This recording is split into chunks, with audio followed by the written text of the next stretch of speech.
Tú, sí compa, tú mismo. Imagina tener muchos sistemas operativos a tu disposición, para hacer con ellos lo que quieras, sin miedo a que se estropeen, ya que si lo hacen, tienes más. Esto no es magia, es virtualizar. Gracias a esta belleza podrás tener, por ejemplo, 5 Windows, ¿qué digo 5? 20, ¿qué digo 20? 50, no, 100, no, 1000. Bueno, me pasé un poquito. Pero antes de cualquier cosa, pongámonos serios y hablemos de este tema. Virtualizar es una acción que puede brindarnos muchas ventajas, tanto a nivel doméstico como a nivel empresarial. La verdad es que hoy en día ver o consumir algún servicio que de cierta forma no esté empleando algún tipo de virtualización es algo bastante difícil. No tan difícil como verla a ella con otro. Ay. Pero sí es algo raro de ver, ya que la virtualización hoy en día se usa muchísimo. Y esto es porque es muy necesaria, sobre todo en la ciberseguridad. Y soy consciente de que hay muchas personas queriendo iniciar en la ciberseguridad o sencillamente en la informática en general, y cuando empiezan a ver términos como virtualización suelen perderse un poco. Y no se resuelven las típicas dudas como por ejemplo, ¿cómo puedo instalar alguna distribución de GNU Linux en mi Windows? O ¿cómo puedo crear un entorno aislado para hacer pruebas en local? Pero no te preocupes, compa. Para resolver todas estas dudas y muchas más, está este curso. Uf, tremenda intro me quedó. Veremos desde qué es la virtualización, sus tipos, qué es un hipervisor, Sus tipos. y usaremos un hipervisor de tipo 2 muy conocido que es VirtualBox, en el cual podrás aprender a desplegar máquinas virtuales y sacarle todo el provecho a esta herramienta. Así que bueno compa, ya te la sabes, toma un papel, un lápiz, anota todos los conceptos que veremos aquí, elimina las distracciones, muchas gracias por estar aquí y comencemos con el curso.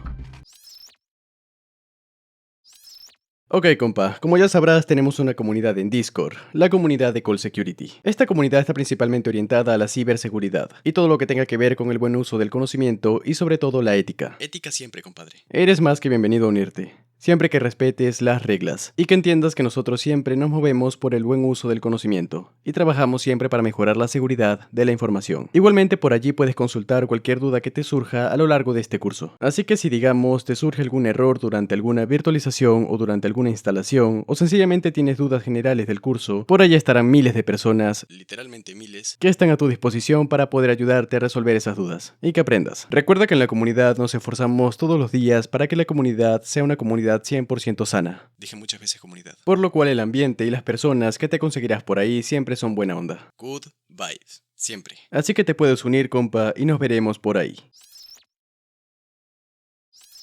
Bien, compa, empecemos por lo básico. ¿Qué es esto de la virtualización? A ver, la virtualización es básicamente lograr crear a través de software algún recurso informático físico, e incluso activos que no sean físicos, como por ejemplo una aplicación. Esta práctica, entre otras cosas, permite un mejor aprovechamiento de los recursos, Ya que, por ejemplo, imaginemos que tienes un proyecto. y necesitas virtualizar algunos sistemas operativos para poder correr distintos servicios. Pero te percataste de que a medida de que el proyecto crecía, necesitabas más procesamiento o más almacenamiento, en general más recursos. Pues bien, esto en un entorno virtualizado se soluciona mucho más rápido y fácil. Y a su vez se reducen mucho los costes porque, por ejemplo, en un mismo servidor se pueden tener, digamos, múltiples máquinas virtuales y que cada máquina corra un servicio en específico. De esta forma no hay que comprar, por ejemplo, 10 servidores para 10 servicios, sino solamente uno con la capacidad hardware para poder mantener esos 10 servicios, en este ejemplo. Además de esto, para temas de ciberseguridad, es evidente que contar con, por ejemplo, una máquina virtual aislada del sistema principal es una ventaja para, por ejemplo, comprobar el comportamiento de una aplicación en varios sistemas operativos, hacer labores de informática forense, hacer análisis estáticos o dinámicos de malware, crear laboratorios en local para practicar, por ejemplo, pentesting sobre activos virtualizados en tu propia máquina, es decir, crearte un entorno controlado y autorizado para practicar, o simplemente a nivel usuario, digamos, ejecutar un programa que no sabes bien si es legítimo o no. Y de esta forma, si ese programa tiene código malicioso,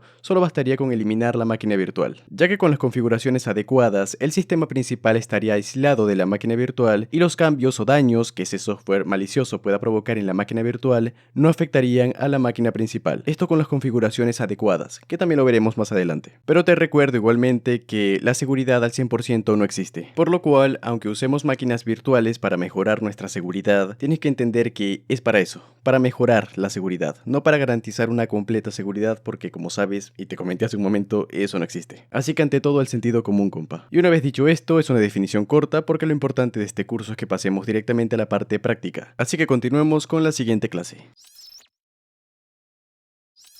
Hablemos ahora sobre el hipervisor. Básicamente es un visor muy hiper.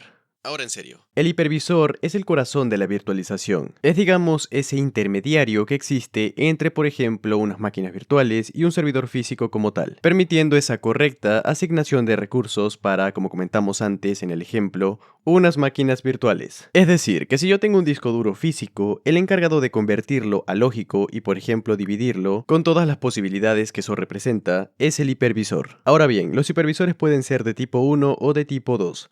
Los de tipo 1 a nivel usuario no se suelen ver mucho porque son hipervisores que trabajan directamente con el hardware de la máquina. En este caso no es como que tengas, por ejemplo, un Windows y dentro de ese Windows instales un hipervisor. En este caso no es así.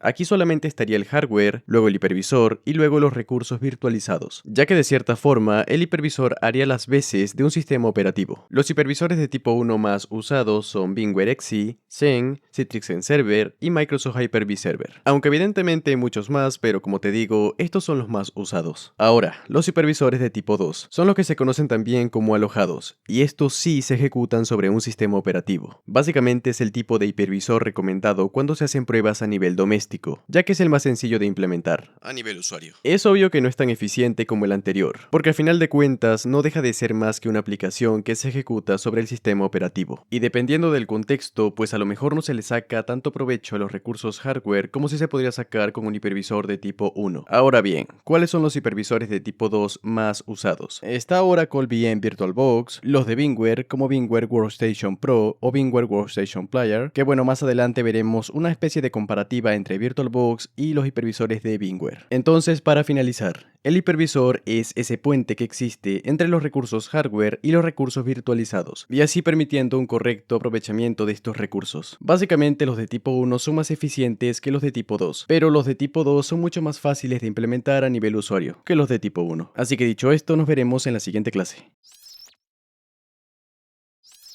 Bien, veamos ahora rápidamente los principales tipos de virtualización. Es evidente que dependiendo del caso se puede optar por un tipo de virtualización u otra, y hay que entender que cada tipo de virtualización aporta una serie de ventajas y desventajas. Así que como te comenté, veamos los principales tipos de virtualización. Estos tipos son los siguientes. Está la virtualización de servidor, la virtualización de escritorio, la virtualización de recursos hardware, la virtualización de red y la virtualización de aplicaciones. Empecemos con la virtualización de servidor o virtualización de hardware. Virtualización de hardware, no de recursos hardware, no te confundas. Esta es la virtualización donde se busca conseguir varios servidores virtuales partiendo de uno físico. Esto para, por ejemplo, ejecutar múltiples sistemas operativos de forma independiente y perfectamente de forma simultánea. Esta es la virtualización que veremos principalmente en este curso. Y en un ejemplo práctico consta de los siguientes elementos. Contamos con un servidor al que llamaremos máquina anfitriona, que tiene un hardware, por ejemplo memoria RAM, procesador, unidades de almacenamiento y demás. Luego de ese hardware estaría el hipervisor, que puede ser tanto de tipo 1 como de tipo 2. En este curso veremos los de tipo 2. Y finalmente, gracias a este hipervisor es que podremos generar las máquinas virtuales, a las que llamaremos máquinas huéspedes, que serían estos sistemas virtualizados que poseen su propio hardware virtual, que parte a su vez del hardware físico de la máquina. Y esto es importante tenerlo en cuenta porque si nuestro servidor o máquina cuenta con por ejemplo 16 GB de RAM, no le podremos asignar más que 16 GB de RAM en total a la máquina o máquinas que virtualicemos. Eso es un poco evidente. Incluso mucho menos que en este caso 16 GB de RAM si estamos usando hipervisores de tipo 2, ya que estos hipervisores dependen de un sistema operativo y por lo cual no se pueden aprovechar tan bien los recursos hardware como si se podrían aprovechar en un hipervisor de tipo 1, porque estamos virtualizando hardware físico, no es que vayamos a crear hardware de la nada. La limitación estará siempre en la capacidad hardware con la que cuente la máquina anfitriona. Ahora, la virtualización de escritorio permite a un usuario trabajar sobre una máquina con todos sus procesos y aplicaciones, pero sin la necesidad de contar con dicha máquina de forma física. Es decir, el escritorio que se virtualiza está corriendo en un servidor al que el usuario se conecta remotamente, desde cualquier dispositivo. Esto es práctico ya que el usuario no necesita contar con un dispositivo con características altas, hablando de hardware, ya que el uso de recursos se haría desde el servidor remoto. Es básicamente una simulación de, en este ejemplo, una máquina con su sistema operativo, aplicaciones y servicios, que en lugar de correr en local, corre en remoto, y el usuario puede acceder a ella desde cualquier dispositivo. Cualquier dispositivo que permita este tipo de conexiones. No vas a acceder a una máquina virtual desde desde una cafetera. Esto se suele ver mucho en empresas donde los empleados deben viajar para que así mientras viajen puedan seguir trabajando y que todas las actividades que realicen se hagan sobre máquinas que están virtualizadas de forma remota, a la que los empleados se conectan desde su dispositivo. Seguimos con la virtualización de recursos hardware.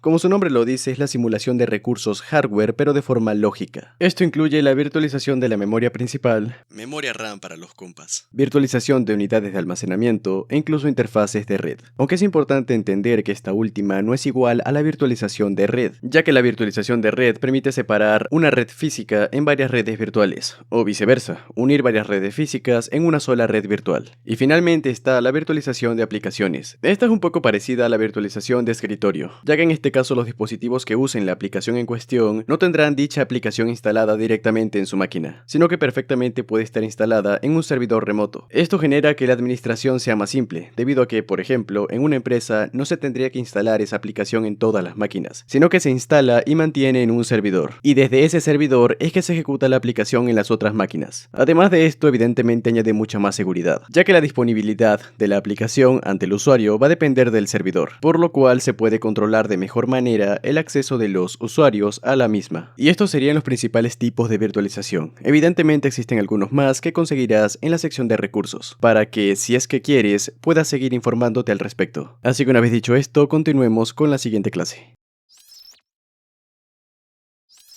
Bien, compadre, en este punto y antes de empezar con la parte práctica, es necesario llevar a cabo un proceso. Verás, nosotros vamos a trabajar con máquinas virtuales, haciendo una abstracción para poder virtualizar hardware. Y para que estas máquinas virtuales se puedan implementar con éxito, además del hipervisor de tipo 2 que usaremos, que es VirtualBox, vamos a necesitar que esté activada una característica, que dependiendo del fabricante de la CPU se puede llamar Intel VT, de Intel, o AMD-B, de AMD. Y como comentamos antes, esta característica nos permite abstraer el hardware para que en este caso, varias máquinas virtuales puedan emplear los recursos de forma conjunta. Usualmente los procesadores y las placas bases actuales son compatibles con esta tecnología. Igualmente en los recursos tendrás enlaces oficiales donde podrás comprobar si tu procesador es compatible o no. Ahora, si es compatible debes saber que en muchos casos no viene habilitada por defecto esta característica y debemos habilitarla, ya sea desde la BIOS o la UEFI, que depende también cuál uses. ¿Y qué es esto de la BIOS o la UEFI? Básicamente es un pequeño programa que se encarga de múltiples funciones a bajo nivel en el funcionamiento correcto de tu computadora, desde poder determinar cuál es el dispositivo de arranque hasta permitirnos gestionar la velocidad de la memoria RAM. Bienvenido a Cultops. Bueno, no,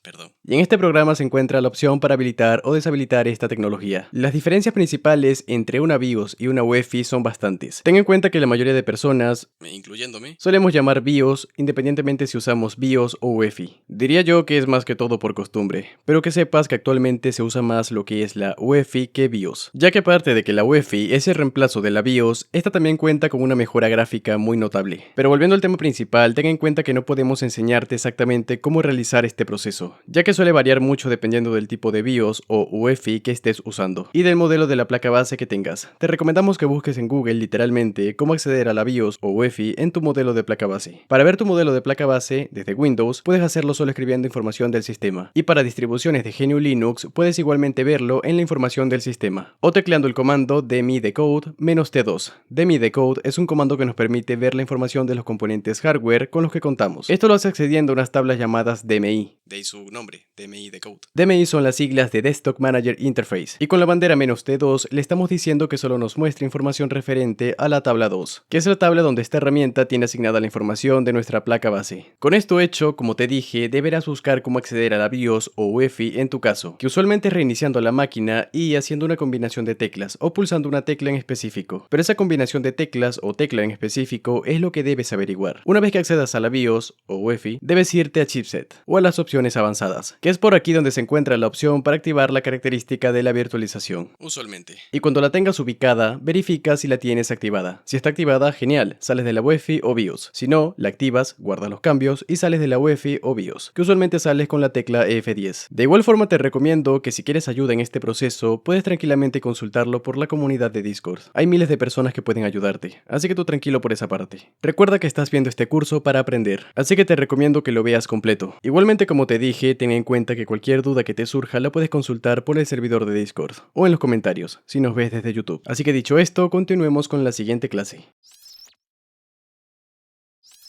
Ahora toca ver qué es VirtualBox. Este software de virtualización, que es un hipervisor de tipo 2, es muy conocido y usado, por lo cual gran parte de este curso se basa en cómo saber usar esta herramienta. Ya que, por ejemplo, para ciberseguridad, esta herramienta la usarás mucho. Y esto es debido a que para varios subdominios dentro de la ciberseguridad es bastante útil, tanto para hacer laboratorios, por ejemplo, de pentesting, de análisis de malware, o sencillamente más a nivel usuario tener un sistema donde, digamos, poder hacer pruebas sin afectar al sistema principal. Pero bien, ¿qué es VirtualBox? VirtualBox es un software de virtualización que es mantenido por la empresa Oracle. Concretamente en este curso veremos la versión de Oracle VM VirtualBox, porque de cierta forma hay varias versiones de VirtualBox. Está la que te comenté antes, Oracle VM VirtualBox. Esta es la más popular ya que nos ofrece muchas características y además es gratuita. Pero también existe Oracle VM VirtualBox Enterprise, que esta sí es de pago, y es más que todo una versión orientada a empresas, donde su principal atractivo es el soporte que nos puede brindar Oracle. Añadido a esto, también existe un paquete de extensión de VirtualBox, llamado VirtualBox Extension Pack, que lo podemos instalar en nuestro VirtualBox sin costo, y que nos añade características como por ejemplo poder cifrar la máquina virtual, soporte para USB 2.0, 3.0 y demás ventajas. Aunque esta extensión se puede usar solamente si es para uso personal o de evaluación, no para uso comercial. Como te comenté, en este curso veremos Oracle VM VirtualBox, pero para no estar diciendo a cada rato Oracle VM VirtualBox, a partir de ahora cuando diga VirtualBox me estoy refiriendo a Oracle VM VirtualBox. Bien, VirtualBox como buen hipervisor de tipo 2 necesita de un sistema operativo para poder funcionar, ya que a final de cuentas no deja de ser una aplicación más en el sistema, y no podemos destinarle todos los recursos hardware a una sola aplicación, porque por ejemplo el sistema operativo donde corre esa aplicación también necesita recursos para poder funcionar, y sin sistema operativo pues No se puede ejecutar un hipervisor de tipo 2. entre las características principales de VirtualBox podemos encontrarnos que, bueno, como comentamos antes, es completamente gratuito. Además de esto es multiplataforma, es decir, lo puedes instalar en sistemas Windows, distribuciones de GNU Linux, OS X y Solaris. También disponemos de múltiples idiomas para la plataforma y además de agregar que cuenta con una interfaz gráfica muy simple de usar. Y es uno de los supervisores de tipo 2 que siendo gratuitos nos ofrecen más características. Y viene de lujo para empezar a crear máquinas virtuales. A veces este hipervisor es comparado con otros, como por ejemplo los de VMware. Pero eso es justamente lo que veremos en la siguiente clase. Así que continuemos ahí. Bien, en este curso usaremos VirtualBox para empezar a virtualizar sistemas operativos. Y como ya te comenté antes, VirtualBox no es el único hipervisor de tipo 2 que existe. De hecho hay otros hipervisores muy conocidos, que son los de VMware, y dependiendo su versión pueden servirnos más o menos que VirtualBox. Así que veremos en esta clase las diferencias entre VirtualBox y VMware. Primeramente, VMware es una empresa que dentro de su amplio catálogo de productos tiene hipervisores de tipo 2. Estos hipervisores de tipo 2 son VMware Workstation Player y VMware Workstation Pro. El Workstation Player es el único hipervisor de tipo 2 de VMware que es gratuito, y es gratuito bajo ciertas condiciones. Primero que todo debe ser usado para uso doméstico o educativo, no comercial, mientras que VirtualBox es de código abierto y no hay que pagar nada para poder usarlo. Ten en cuenta que VMware Workstation Player sí es verdad que puede darnos mejores resultados en rendimiento a comparación de VirtualBox, pero ya si hablamos de las características que nos ofrece es mucho más limitado que VirtualBox, porque por ejemplo, podemos ejecutar solamente una máquina virtual a la vez, es decir, no podemos ejecutar varias máquinas de forma simultánea. En cambio en VirtualBox no hay límites. Podemos ejecutar las que queramos. Las que queramos siempre y cuando nuestro hardware lo permita. Y es que claro, la mayoría de las veces vas a necesitar ejecutar más de una máquina virtual a la vez, no solo una. Además de características como las snapshots, que las veremos a continuación en el curso, no están disponibles para esta versión de VMware, y en VirtualBox sí que las tenemos disponibles. En tema de facilidad de uso, ambos hipervisores son muy simples de usar, aunque a mi parecer, VirtualBox tiene mucho mejor logrado ese apartado gráfico de cara a la experiencia de usuario. Y veo muchas comparativas entre VirtualBox y VMware, usualmente comparando VirtualBox con VMware Workstation Pro. Y en este caso, VMware Workstation Pro, A mi parecer, es muy superior a VirtualBox. De hecho, repito, es el hipervisor de tipo 2 más completo que existe actualmente. Pero claro, para usarlo hay que comprar una licencia. Y somos conscientes de que este curso lo verán muchas personas que están iniciando en esto. Y por ende, de opción gratuita preferimos que aprendas con VirtualBox, para que así cada acción que veas en este curso la puedas replicar. Pero ten en cuenta que a nivel más profesional, y no tanto a nivel usuario, yo te recomiendo recomendaría siempre usar VMware Workstation Pro. Esto no significa que VirtualBox se quede corto a nivel profesional. Nada que ver. Solamente que VMware Workstation Pro nos ofrece muchas más características a un nivel más, profesional que VirtualBox. Pero en este caso, como este curso es una introducción a la virtualización, usaremos un hipervisor de tipo 2 que sea gratuito y sea muy fácil de usar, que en este caso es VirtualBox. Porque como ya te dije, es el que de forma gratuita nos ofrece más características. Así que una vez dicho esto, continuemos con la siguiente clase.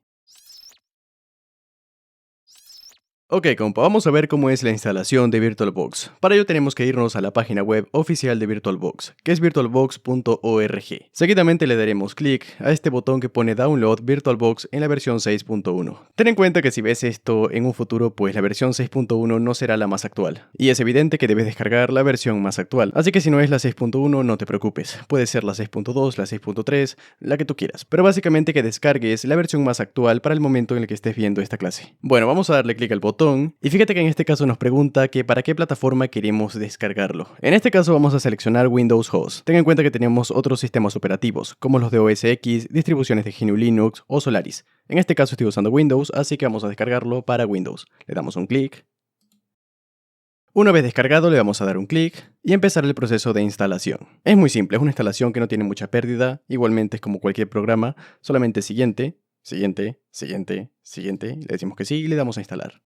Ten en cuenta que nos puede pedir algunos permisos un poco más elevados porque estamos trabajando con un hipervisor de tipo 2, que al virtualizar sistemas operativos pues no entraremos mucho en esa parte más técnica, pero sí es verdad que toca partes del sistema operativo que son relacionados con los anillos de seguridad, y en este caso tenemos que darle esos permisos para que las máquinas virtuales puedan ejecutarse con éxito. Finalmente se ha instalado, vamos a darle a finalizar, y ya tendríamos VirtualBox instalado. Ten en cuenta que como tal se llama Oracle VM VirtualBox, pero le decimos VirtualBox porque Aquí somos panas y tenemos confianza. como puedes ver es una interfaz muy simple, muy intuitiva, muy gráfica y la tocaremos más adelante en futuras clases. Y ya con esto así de simple tenemos este hipervisor de tipo 2 instalado en nuestro sistema operativo y el siguiente paso sería instalar una extensión que nos ofrece igualmente Oracle y que nos otorga una serie de ventajas a la hora de usar este hipervisor de tipo 2. Pero eso lo veremos en la siguiente clase, así que continuemos allí. Bueno, compa, en esta clase vamos a descargar lo que es la extensión que estuvimos comentando en la clase pasada. Concretamente esta, VirtualBox Oracle VM VirtualBox Extension Pack, un nombre un tanto largo. Esta extensión, como comentamos, nos ofrece una serie de ventajas y de características adicionales que no tenemos solamente si instalamos a secas VirtualBox, por lo cual es un poco interesante instalarla. Ten en cuenta que esta extensión cuenta con una licencia de uso muy diferente a VirtualBox. Esta licencia te la dejaré en los recursos para que puedas leerla, pero básicamente podemos usar esta extensión si el uso de VirtualBox es para uso personal o uso de evaluación, como es en este caso. Pero si buscas algo más profesional como para implementarlo a nivel empresarial, podrías tranquilamente acudir a VirtualBox Enterprise, que lo vimos en clases pasadas. Bien, para descargar esta extensión es tan simple como darle clic a este hiperenlace que nos pone por aquí. Ten en cuenta que en este caso no hay que seleccionar ningún tipo de sistema operativo, ya que en este caso estamos actuando a nivel de la aplicación de VirtualBox instalada. Y es en VirtualBox donde sí hay que seleccionar la plataforma en la cual queremos instalarlo. Una vez descargada la extensión, fíjate que se nos pone un icono propio de VirtualBox, ya que el sistema operativo reconoce que esta extensión se puede abrir de forma predeterminada con VirtualBox. Es tan simple como darle un clic y fíjate que se nos abrirá una nueva ventana de VirtualBox donde se nos pone otra ventana diciendo que si queremos instalar esta extensión. Vamos a darle a instalar. Por aquí nos muestra la licencia que estuvimos comentando antes. Yo te recomendaría que la leyeras si es que quieres implementar VirtualBox a nivel empresarial. De igual forma, para que nos deje continuar con la instalación de esta extensión, tenemos que bajar y darle a aceptar. Finalmente nos muestra esta ventana diciendo que el paquete de extensión de Oracle VM VirtualBox Extension Pack se ha instalado correctamente. Le damos a aceptar y vamos a verificarlo. Nos venimos a Archivo, Preferencias y nos vamos a Extensiones. Y fíjate que aquí nos pone que la extensión de Oracle VM VirtualBox Extension Pack está instalada. Ten en cuenta que la versión de esta extensión tiene que ser acorde con la versión de VirtualBox. No podemos instalar, por ejemplo, la versión de VirtualBox 6.1.35 teniendo la extensión 6.1.34. Tienen que ser acordes. Pero igualmente no te preocupes que cuando este hipervisor de tipo 2 se actualiza, usualmente también actualiza automáticamente lo que es esta extensión. Así que una vez dicho esto, continuemos con la siguiente clase. Bien, veamos cómo es la creación de una máquina virtual en VirtualBox. Para ello nos venimos a esta opción que pone Nueva y se nos abre esta nueva ventana. Aquí tenemos que configurar la máquina, tanto el nombre, el tipo y la versión. Que ya te voy adelantando una cosa, aquí nos permite seleccionar el tipo de sistema operativo y la versión del sistema operativo que seleccionemos. Ten en cuenta que esto es completamente irrelevante, es más por temas de buenas prácticas o temas de orden. Por ejemplo, si yo voy a virtualizar, digamos, un Windows 10 y aquí pongo que, por ejemplo, estoy virtualizando un Linux y que estoy virtualizando un Debian, no es que haya un tipo de incompatibilidad con hacer esto, es simplemente que es más tema estético y tema de organización. Entiendo que mucha gente que a lo mejor piensa que si yo virtualizo un Windows 10 y le digo VirtualBox que estoy virtualizando, digamos, un Debian, pues existirá algún tipo de incompatibilidad. Pero sin embargo, no te preocupes porque esto no es así. Es más que todo tema estético y no afecta en nada más que lo que veremos a continuación, que es lo siguiente. Si damos por ejemplo a Next, veremos que se nos asigna automáticamente, en este caso, 1 GB de RAM. ¿Por qué pasa esto? Porque seleccionamos este sistema operativo y esta versión del sistema operativo. Si yo, por ejemplo, selecciono que estoy virtualizando un Windows y le pongo, por ejemplo, mismamente un Windows 11, le doy a Next y fíjate que en este caso me lo cambia a 4. Es el valor por defecto. Este valor perfectamente nosotros lo podemos modificar a nuestro antojo. Pero en este caso, VirtualBox nos pide que pongamos esta información que nos pide por aquí,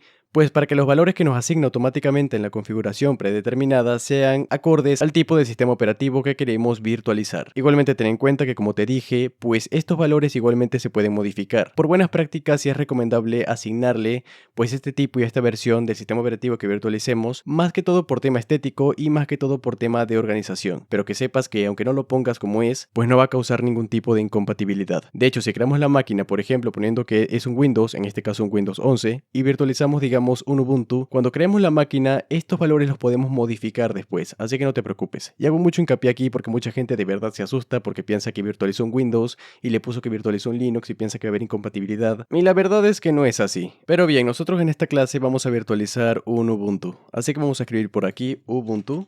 Y fíjate que por defecto, cuando escribimos el nombre de un sistema operativo que VirtualBox reconoce, pues se nos pone automáticamente la configuración. Vamos a dar la siguiente. Bueno, aquí por ejemplo no mencioné esto, pero esta es la carpeta de la máquina. Como comentamos en la clase pasada, esta es la carpeta donde se van a guardar los discos duros virtuales que creemos. Le damos a siguiente. Aquí tenemos el tamaño de la memoria RAM, que bueno, en este caso debes tener bastante sentido común para asignar la capacidad de la memoria RAM a la máquina virtual, porque entiende que estamos trabajando con un hipervisor de tipo 2, por lo cual es una aplicación más en el sistema, y no puedes asignarle todos los recursos de memoria RAM a una sola aplicación. Por ejemplo, en mi caso, con esta máquina que estoy grabando este curso, esta máquina cuenta con 16 GB de RAM. Es evidente que no puedo asignarle los 16 GB de RAM. Además que estamos virtualizando un Ubuntu. Que igualmente un Ubuntu, aunque tenga entorno gráfico, no necesita 16 GB de RAM para poder funcionar de forma correcta. Con muchísimo menos basta. De hecho, VirtualBox nos recomienda ponerle solamente 1 GB de RAM. En este caso voy a asignarle un poco más, pero te recuerdo que esto dependerá mucho de los recursos hardware con los que tú cuentes. Es decir, si por ejemplo tienes 4 GB de RAM, pues no le puedes asignar 2 o 3 GB de RAM a una sola máquina virtual, porque como comentamos antes, es un hipervisor de tipo 2, es una aplicación más en el sistema, y al final de cuentas, estas máquinas, aunque veamos que son sistemas operativos, no dejan de ser servicios que corren dentro de nuestro propio sistema operativo anfitrión. Así que en este caso lo voy a dejar por aquí, en 1,5 GB de RAM, le doy a siguiente, y nos encontramos con el apartado de disco duro. En este caso, como estamos creando una máquina desde cero, pues lo ideal es crear un disco duro desde cero, aunque tenemos otras opciones, como por ejemplo no añadir un disco duro, que se usa en casos muy puntuales, o por ejemplo usar un archivo de disco duro virtual existente. Esto serviría por ejemplo si tuviésemos una máquina virtual que ya creamos antes y queremos usar ese disco duro en esta nueva máquina. Pero en este caso, como estamos partiendo desde cero y no tenemos ninguna otra máquina, dejamos la opción que viene seleccionada por defecto y le damos a crear. Fíjate que aquí nos pide el tipo de archivo de disco duro. Es básicamente la extensión o el formato que va a tener este disco duro virtual. Yo te recomiendo que si vas a trabajar solamente con VirtualBox, consideres dejarlo en la opción por defecto, que es BDI, que este es el formato por defecto de VirtualBox y por ende es el que tiene más compatibilidades con este hipervisor, ya que es literalmente un formato creado por ellos. Así que vamos a dar la siguiente. Y tenemos estas otras opciones que también son un poco interesantes. Fíjate que podemos asignar el tamaño del disco duro de forma dinámica o de forma fija. ¿En qué se diferencia una de otra? Básicamente de forma dinámica es que, por ejemplo, digamos yo le asigno 20 GB a esta máquina virtual. Si lo asigno de forma dinámica, en mi unidad de almacenamiento en mi máquina anfitriona, en la máquina que está corriendo este hipervisor de tipo 2, es decir, en este caso mi Windows 10, en esta unidad de almacenamiento solamente se va a ocupar lo que la máquina virtual consuma. Es decir, que si yo asigno 20 GB de forma dinámica, pero la máquina virtual solamente consume consume 5, pues ante mi unidad de almacenamiento solamente se consumen 5 GB. En cambio, si yo lo asigno de forma fija, automáticamente se consumen los 20 GB, independientemente si dentro de la máquina se consumen 5, 6 o los 20. En la inmensa mayoría de casos vas a usar mucho lo que es reservado de forma dinámica, y de tamaño fijo dependerá mucho el contexto. Principalmente se usa cuando son máquinas donde tú quieres apartar un determinado espacio en la unidad de almacenamiento y que ese espacio sea tuyo y ya no se pueda ocupar por ejemplo, archivos propios del sistema operativo anfitrión u otras máquinas virtuales. Pero en este caso lo dejaremos en reservado de forma dinámica. Le damos a siguiente. Y ahora se nos muestra la ubicación del archivo y el tamaño que tendrá nuestro disco duro virtual. En este caso estás viendo la ruta que comentamos antes, donde se guardan los ficheros correspondientes a los discos duros virtuales. En este caso el disco duro virtual de forma predeterminada por VirtualBox suele contar con el mismo nombre que asignamos a la máquina virtual. En este caso asignamos Ubuntu y como puedes ver el fichero correspondiente al disco duro virtual se llama ubuntu.bdi, ya que recordemos que BDI fue el formato que asignamos para que tuviese este disco duro virtual. Fíjate que en este caso VirtualBox, basándose en la información que le dimos antes de que íbamos a virtualizar un Ubuntu, nos dice que lo recomendable es asignarle 10 GB. Pero como te comenté, estos valores también son personalizables. Yo por ejemplo puedo venir por aquí y asignarle más que 10 GB o menos que 10 GB. En este caso voy a dejarlo más o menos en unos 15 GB. Ahí está bien, pero igualmente como pasa en la memoria RAM, ten en cuenta que la limitación siempre va a estar en los recursos hardware físicos con los que contemos en la máquina anfitriona. Ya que si por ejemplo en la máquina anfitriona tenemos un disco duro de 200 GB, aquí no podemos asignar 1 TB, porque no estamos creando hardware, estamos virtualizando hardware que ya tenemos. Así que con todo esto hecho le damos a crear.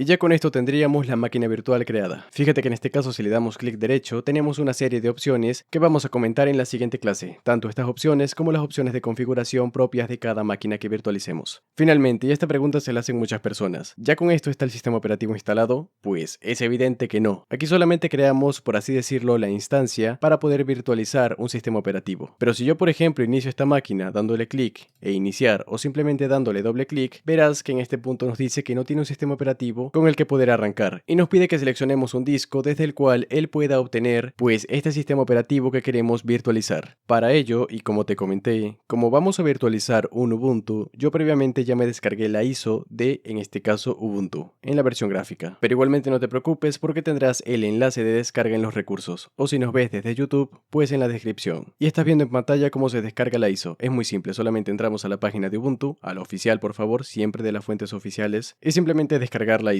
Una vez tengamos la ISO descargada, nos podemos venir por aquí, iniciar la máquina como lo hicimos en este caso, nos venimos a esta carpeta de por aquí para seleccionar la ISO, le damos un clic, le damos a añadir, seleccionamos la ISO, le damos a seleccionar, le damos a iniciar y automáticamente ya el hipervisor detectará que es una ISO y empezará la ejecución del instalador del sistema operativo. Fíjate que en este caso tenemos el group, que es básicamente un gestor de arranque.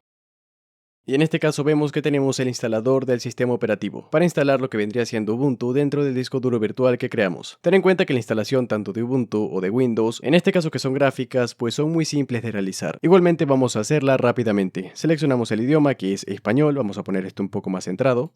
Vamos a decirle que queremos instalar Ubuntu. Seleccionamos que la distribución del teclado es en español, le damos a continuar. Aquí perfectamente podemos hacer una instalación mínima para que no consuma tanto espacio. Vamos a darle a continuar.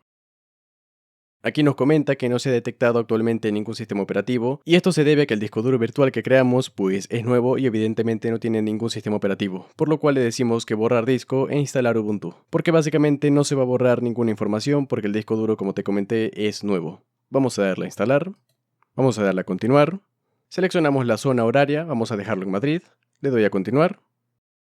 Aquí ponemos un nombre, por ejemplo Call Security, el nombre del equipo, Call Security, guión virtual, una contraseña,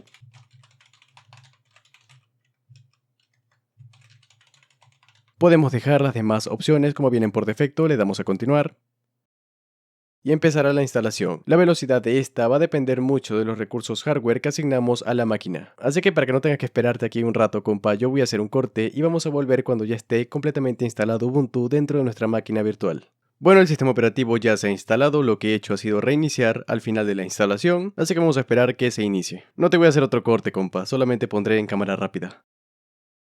Y ya lo tenemos por aquí, fíjate que si ampliamos, pues se nos ve en un solo cuadrado. Esto lo solucionaremos luego con algo llamado las Guest Additions, que tenemos una clase dedicada a ellas, así que no te preocupes por esa parte. Pero aquí estaría el sistema operativo, en este caso Ubuntu, vamos a iniciar sesión, con la contraseña que pusimos en su momento.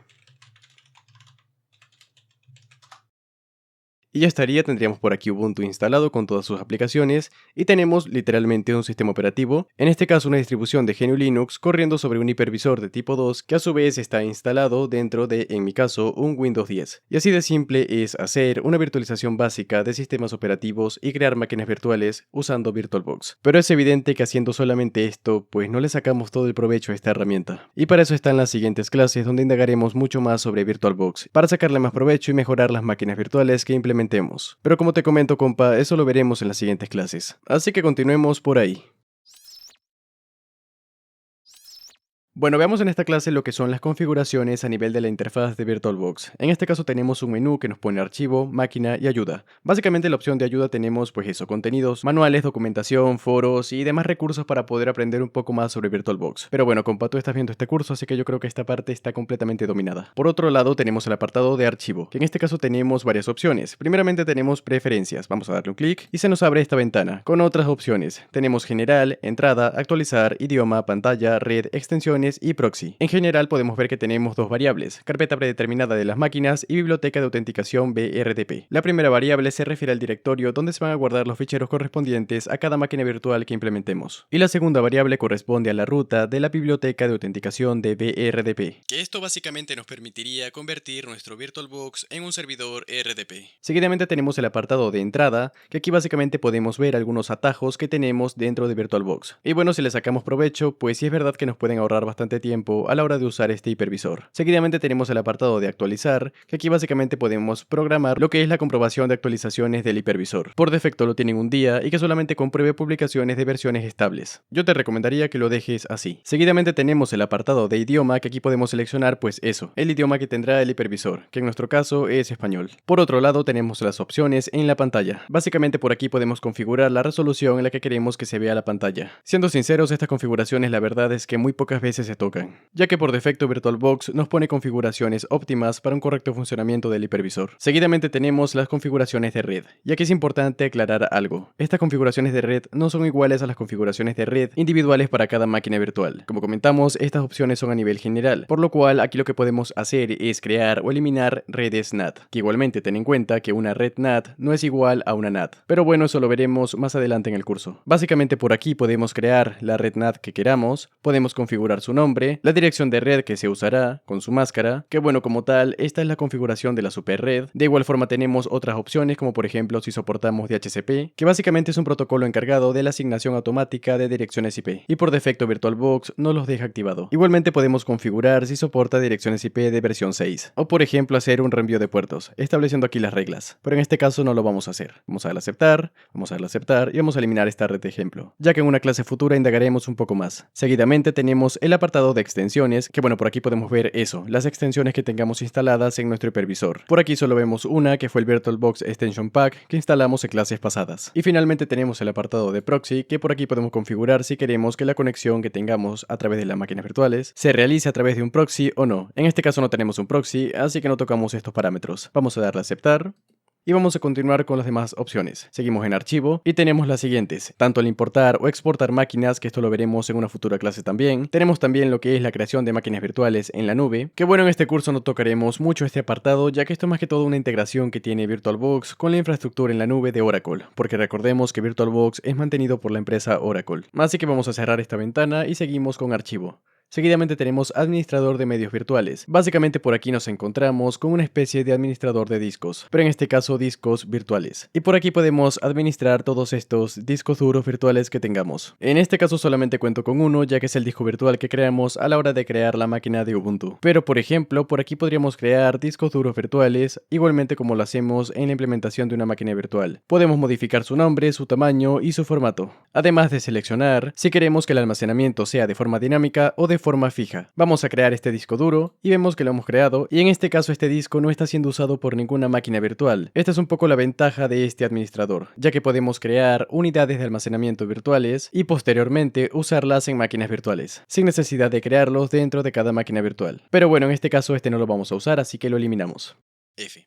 Siguiendo con archivo, tenemos en este caso administrador de red de anfitrión. Vamos a darle un clic. Y por aquí podemos configurar la red que tendrán las máquinas virtuales cuando las pongamos en adaptador solo anfitrión, que igualmente, este es un tipo de red que veremos más adelante en el curso. Aunque a diferencia de la configuración de la red NAT que vimos hace un momento, en este tipo de configuraciones lo recomendable es no tocar nada, ya que por defecto VirtualBox lo configura de una forma adecuada. Vamos a cerrar esta ventana y seguimos con archivo. Tenemos el administrador del perfil cloud, y es básicamente la integración que tiene VirtualBox con la infraestructura en la nube de Oracle, que como comentamos antes, esta integración no la veremos en este curso, por lo menos en este no. Así que vamos a cerrar esta ventana, seguimos en archivo, y para continuar tenemos el administrador de operaciones de red, que bueno, en este caso no tenemos ningún tipo de operación activa, efectivamente no tenemos ninguna, pero aquí por ejemplo si tuviésemos alguna activa, pues eso, la veríamos por aquí. Vamos a cerrar esta ventana y continuemos. En archivo, tenemos seguidamente lo que es comprobar actualizaciones, que esto lo vimos en preferencias. Aquí podemos sencillamente comprobar si por ejemplo VirtualBox está en la última versión, en este caso sí lo está.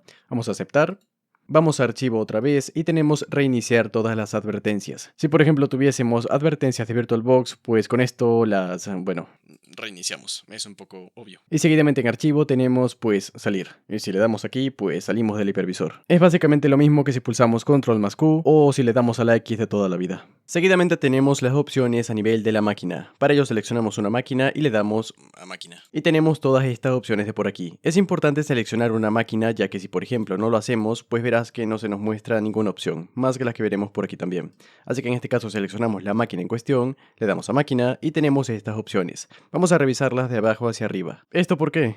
Pues porque sí. Primeramente tenemos la opción de buscar, a la que también podemos acceder con la combinación de teclas control más F. De hecho, en la parte derecha podemos ver qué combinación de teclas nos servirían para ejecutar la misma orden que en el lado izquierdo. En este caso la opción de buscar es muy simple, solamente le damos un clic y se nos habilita en la parte inferior un buscador, donde podemos buscar la máquina virtual que queramos. En este caso como tenemos solamente una, pues no es muy útil. Pero si llegamos a tener muchas máquinas virtuales, pues esta opción es bastante interesante. Seguidamente tenemos otra opción que es ordenar, que esto como tal si le damos un clic, pues nos ordena las máquinas en orden alfabético. Igualmente, como tenemos solamente una, pues no se ve bien este efecto, pero si tuviésemos varias, se nos ordenarían en orden alfabético. Seleccionamos nuevamente la máquina, nos vamos a máquina y veamos las siguientes opciones. Tenemos crear un acceso directo en el escritorio, que bueno, esto básicamente si lo hacemos, tendremos un acceso directo de la máquina en el escritorio. Es bastante obvio. Y esto lo que nos permite es que podamos acceder a la máquina sin necesidad de iniciar antes VirtualBox. Es decir, simplemente damos doble clic sobre el acceso directo y automáticamente ejecutará la máquina, sin necesidad de que nosotros, como comenté antes, accedamos primero a VirtualBox y luego ejecutemos la máquina. Seguidamente tenemos mostrar en explorador, que bueno, si le damos un clic, veremos que se nos abre la carpeta, el directorio, donde están guardados los ficheros correspondientes a esta máquina virtual. Vamos a cerrar esta ventana, volvemos a máquina, y si te fijas tenemos algunas opciones que no nos permite seleccionar, como por ejemplo actualizar o descartar el estado guardado. En este caso no se nos permite seleccionar estas opciones, ya que el contexto de la máquina no es el adecuado. Por ejemplo, para descartar un estado guardado, primero habría que tener un estado guardado. Y esto solo lo conseguimos iniciando la máquina y luego guardando el estado. Por lo cual no es que estas opciones no funcionen, simplemente que en este contexto no aplican y por eso no nos deja seleccionarlas. Esto igualmente aplica con las opciones de pausar, reiniciar o cerrar, ya que en este caso estas opciones se habilitan cuando nosotros iniciamos la máquina. Y de igual forma, cuando iniciamos la máquina podremos ver que hay opciones que automáticamente se deshabilitan, que en este caso son opciones que sí tenemos habilitadas porque la máquina no está encendida. Básicamente, verás opciones habilitadas o deshabilitadas dependiendo del contexto de la máquina. Pero bueno, sigamos viendo las opciones que sí tenemos habilitadas en este contexto. Que la máquina está apagada. Veremos que tenemos mostrar trazas, que podemos verlo también con control más L. Si le damos un clic, veremos esta ventana donde se nos muestran básicamente los logs que se van generando a partir de la ejecución de la máquina virtual, y que bueno, son bastante útiles de cara a poder detectar errores durante la ejecución de la máquina. Seguimos en máquina, nos vamos ahora mismo a herramientas. En este caso estas herramientas se refieren a esta información que vemos por aquí. Actualmente la tenemos en detalles, pero por ejemplo si ponemos instantáneas, esto se nos cambiará, pues eso, al menú de las instantáneas, que son básicamente las snapshots, y que veremos más adelante en el curso. Ten en cuenta que cuando seleccionamos esta opción, por ejemplo instantánea, nos aparece en el menú una nueva opción correspondiente a la que seleccionamos. En este caso podemos ver que tenemos un nuevo apartado que es instantánea, que si le damos un clic podemos ver que son las mismas opciones que tenemos por aquí, solo que en este caso lo tenemos en el menú. Si volvemos a máquina, herramientas y seleccionamos trazas, en este caso podemos ver que vemos pues eso, las trazas que veíamos antes dándole a máquina y mostrar trazas, solo que en este caso las vemos en esta especie de panel que se nos muestra a la parte derecha de nuestro VirtualBox, que como vimos es un panel personalizable entre estas tres opciones que tenemos aquí, detalles, instantáneas y trazas. Vamos a dejarlo por defecto en detalles.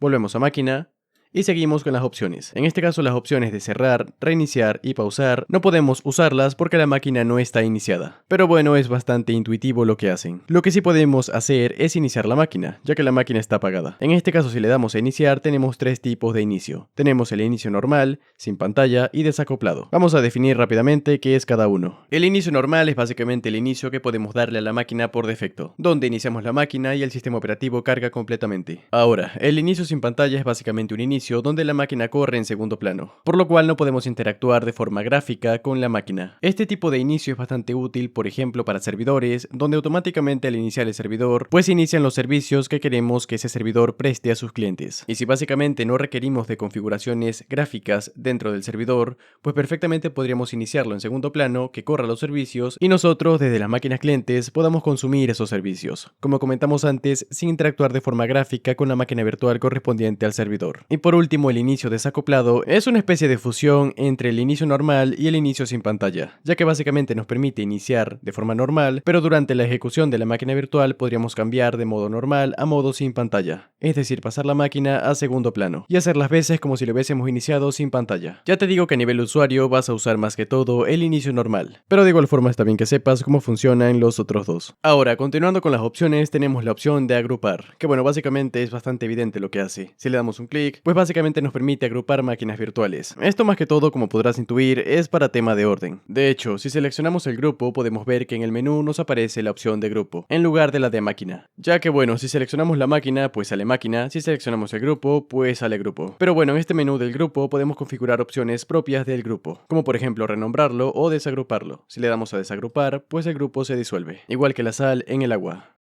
Ay, era un chiste, no seas tan serio. Volvamos a máquina y sigamos con las opciones. En este caso vemos que tenemos la opción de eliminar, que si le damos un clic, pues bueno, la máquina se elimina. Tenemos la opción de exportar a OSI, que recordemos que OSI es la infraestructura en la nube de Oracle, que en este curso, como comentamos, no lo vamos a tocar. Tenemos la opción de mover, que básicamente esta opción nos permite mover todos los ficheros correspondientes a la máquina virtual hacia otra ruta. En este caso no lo voy a hacer, así que le voy a dar a cancelar. Volvemos a máquina y en este caso nos encontramos con la opción de clonar. Esta opción no te preocupes que la tocaremos más adelante en el curso, pero básicamente nos permite eso, clonar esta máquina para, por ejemplo, hacer pruebas en esta máquina clonada en lugar de afectar directamente a la máquina virtual. Vamos a cancelar esto porque lo tocaremos más adelante. Volvemos a máquina, tenemos la opción de configuración, que bueno, estas son las configuraciones propias a nivel individual que podemos hacer en cada máquina virtual, lo tocaremos en la siguiente clase. Vamos a darle a aceptar, volvemos a máquina y tenemos la opción de añadir. En este caso nos sirve para añadir un disco duro virtual que ya esté creado y poder implementar una máquina virtual a partir de él. Vamos a cerrar esta ventana, volvemos a máquina y tenemos la opción de nueva. Que bueno, esto ya lo vimos cuando creamos la máquina virtual, en este caso Ubuntu, y pues básicamente eso, nos permite crear máquinas virtuales. Y bueno, básicamente esas serían todas las opciones que podemos ver a nivel general en la interfaz de VirtualBox. Como puedes ver, son opciones muy fáciles, muy intuitivas, y de hecho VirtualBox redunda muchísimo en las opciones. Por ejemplo, para crear una máquina virtual podemos ver que tenemos la opción tanto por aquí,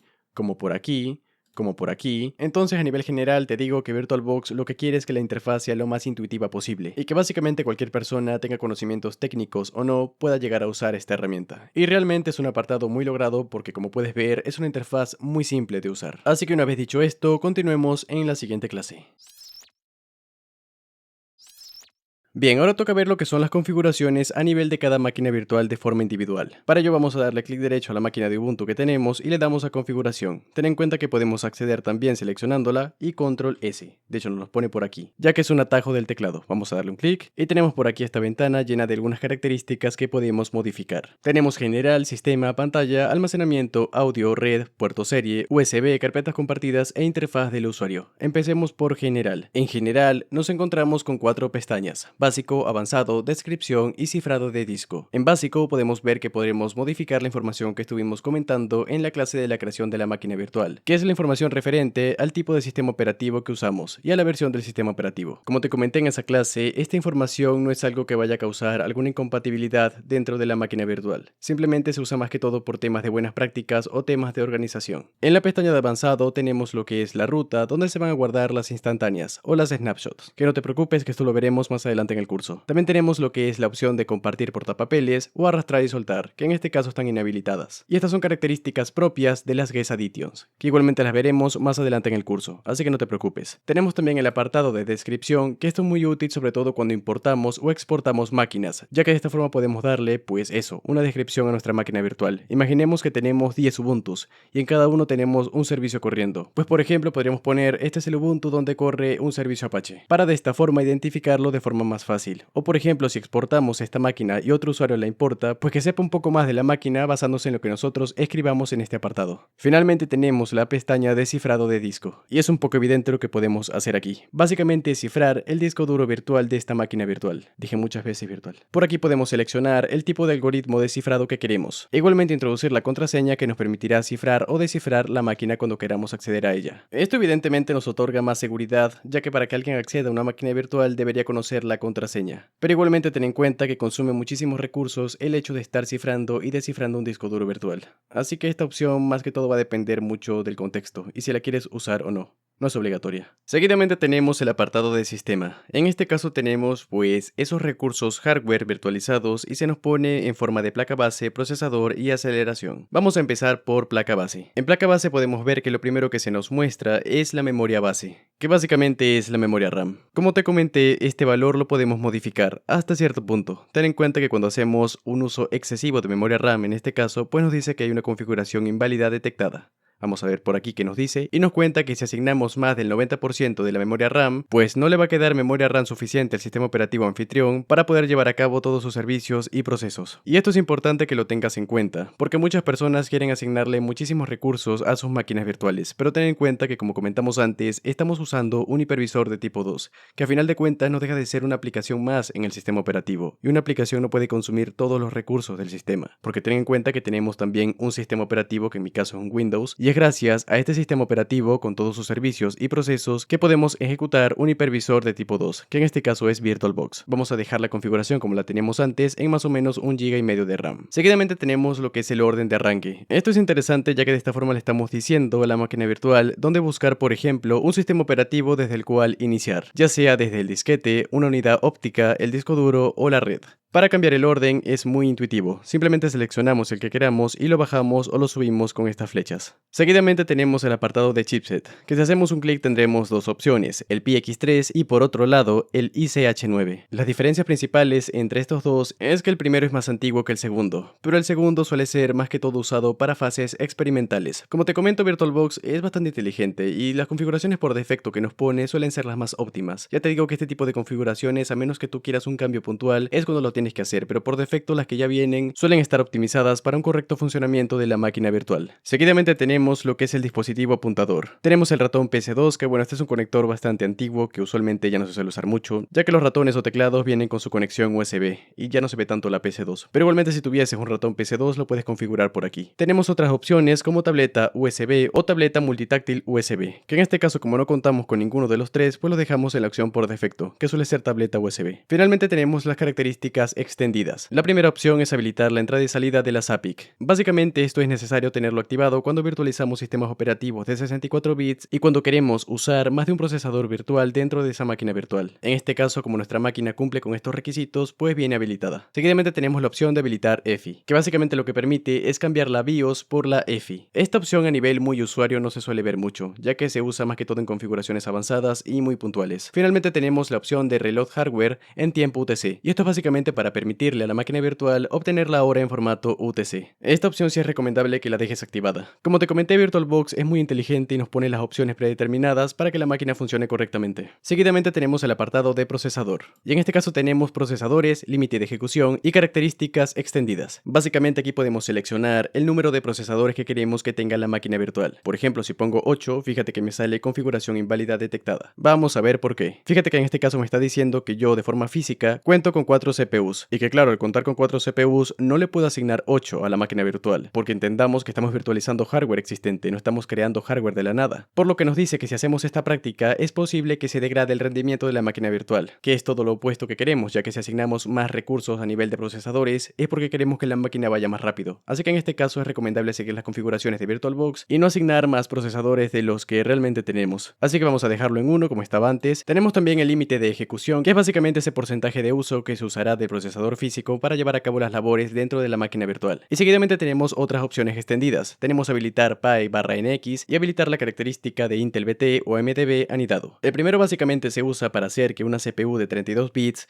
pueda acceder a más de 4 GB de RAM. Esta característica sinceramente se suele usar en casos muy puntuales, sobre todo en sistemas operativos destinados a brindar servicios, digamos un Ubuntu server. Y la segunda característica es básicamente habilitar la virtualización anidada. Si recuerdas, hace unas clases hablamos de esta tecnología que teníamos que activar en la BIOS o en la UEFI. Pues bien, si activamos esta característica dentro de la máquina virtual, es como si esta tecnología también estuviese habilitada para la máquina virtual, lo cual nos podría permitir que dentro de, por ejemplo, en este Ubuntu, instalemos otro VirtualBox y virtualicemos, digamos, otro Ubuntu. Aunque claro, esto no es muy práctico, por lo cual siempre suele venir deshabilitada. Y a menos que la requieras, pues yo te recomendaría que la dejaras deshabilitada. Seguidamente está la pestaña de aceleración. En este caso tenemos dos opciones, interfaz de paravirtualización y hardware de virtualización. La interfaz de paravirtualización es básicamente un apoyo que tenemos en VirtualBox para mejorar un poco lo que es el rendimiento de la máquina virtual. Si damos un clic tenemos varias opciones, en este caso yo recomiendo dejarla en predeterminado, ya que por ejemplo tenemos heredada, mínima, Hyper-V por ejemplo para casos de Windows y KVM para distribuciones de GNU Linux. Yo te recomiendo en este caso dejarlo de forma predeterminada, a menos que puntualmente requieras cambiarlo para el correcto funcionamiento de la máquina virtual. Pero como te comento, de forma predeterminada suele ser la mejor opción. Seguidamente tenemos hardware de virtualización y tenemos una casilla para habilitar o deshabilitar la paginación anidada. Esta es una característica que actúa sobre la memoria del procesador y es recomendable dejarla activada. En este caso por defecto VirtualBox ya la deja activada. Seguidamente tenemos el apartado de pantalla donde podemos asignar la memoria de video que queremos que tenga la máquina virtual. También por defecto cambiar lo que es el controlador gráfico o sencillamente activar la característica de aceleración en 3D. Igualmente, como ya te dije varias veces, las opciones por defecto suelen ser las más óptimas para un correcto funcionamiento de la máquina virtual. Además de la pestaña de pantalla tenemos también pantalla remota, que esto es por ejemplo si queremos enviar la imagen de nuestra pantalla de forma remota. Aquí perfectamente podríamos habilitar el servidor e ir configurando las variables. En este caso, como no lo vamos a hacer, pues lo dejamos deshabilitado. Y seguidamente tenemos la pantalla de grabando, que es básicamente para esto, para poder grabar la pantalla de la máquina virtual.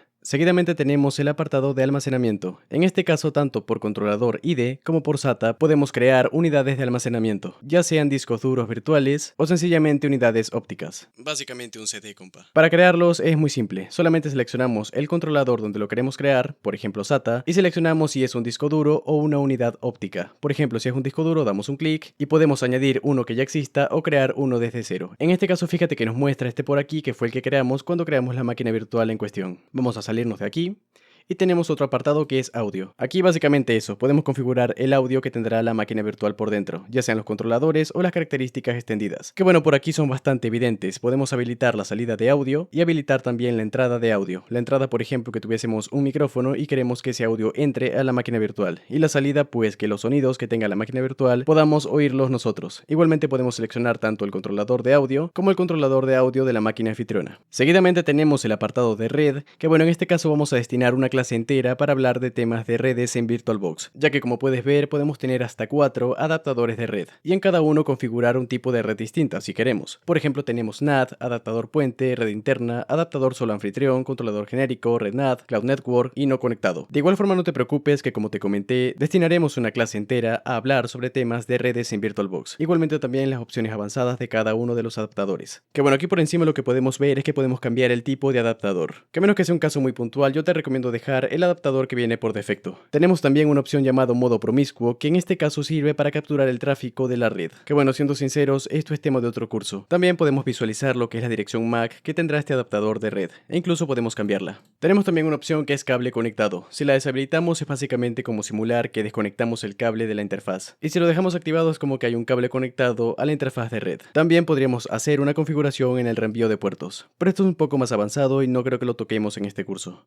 Por lo menos en este este no. Seguidamente tenemos lo que es la configuración de los puertos serie. Estos puertos actualmente no se usan mucho, ya que bueno, USB los reemplazó bastante. Son básicamente puertos de conexión, pero como te digo, actualmente no se suelen usar mucho. De igual forma, si tú tienes alguno, pues por aquí lo puedes configurar. Seguimos con las opciones del USB. En este caso tenemos soporte para USB 1.1, 2.0 y 3.0. Esto es gracias a que instalamos el VirtualBox Extension Pack. Y bueno, es recomendable dejarlo activado si queremos trabajar con USBs dentro de la máquina virtual. Seguidamente tenemos carpetas compartidas, que bueno, en este caso lo veremos más en la clase de las Guest Additions, ya que esta característica tiene mucho que ver con las Guest Additions. Pero básicamente es contar con carpetas dentro de la máquina virtual que a su vez tengan comunicación con la máquina anfitriona. Y a través de estas carpetas, por ejemplo, enviarnos información de la máquina anfitriona a la máquina virtual. Y por último tenemos lo que es la interfaz de usuario, que bueno, esto lo veremos más que todo cuando veamos la clase de las configuraciones que podemos hacer una vez que la máquina virtual se esté ejecutando. Pero básicamente por aquí podemos seleccionar las opciones que queremos que se nos muestren durante la ejecución de la máquina virtual,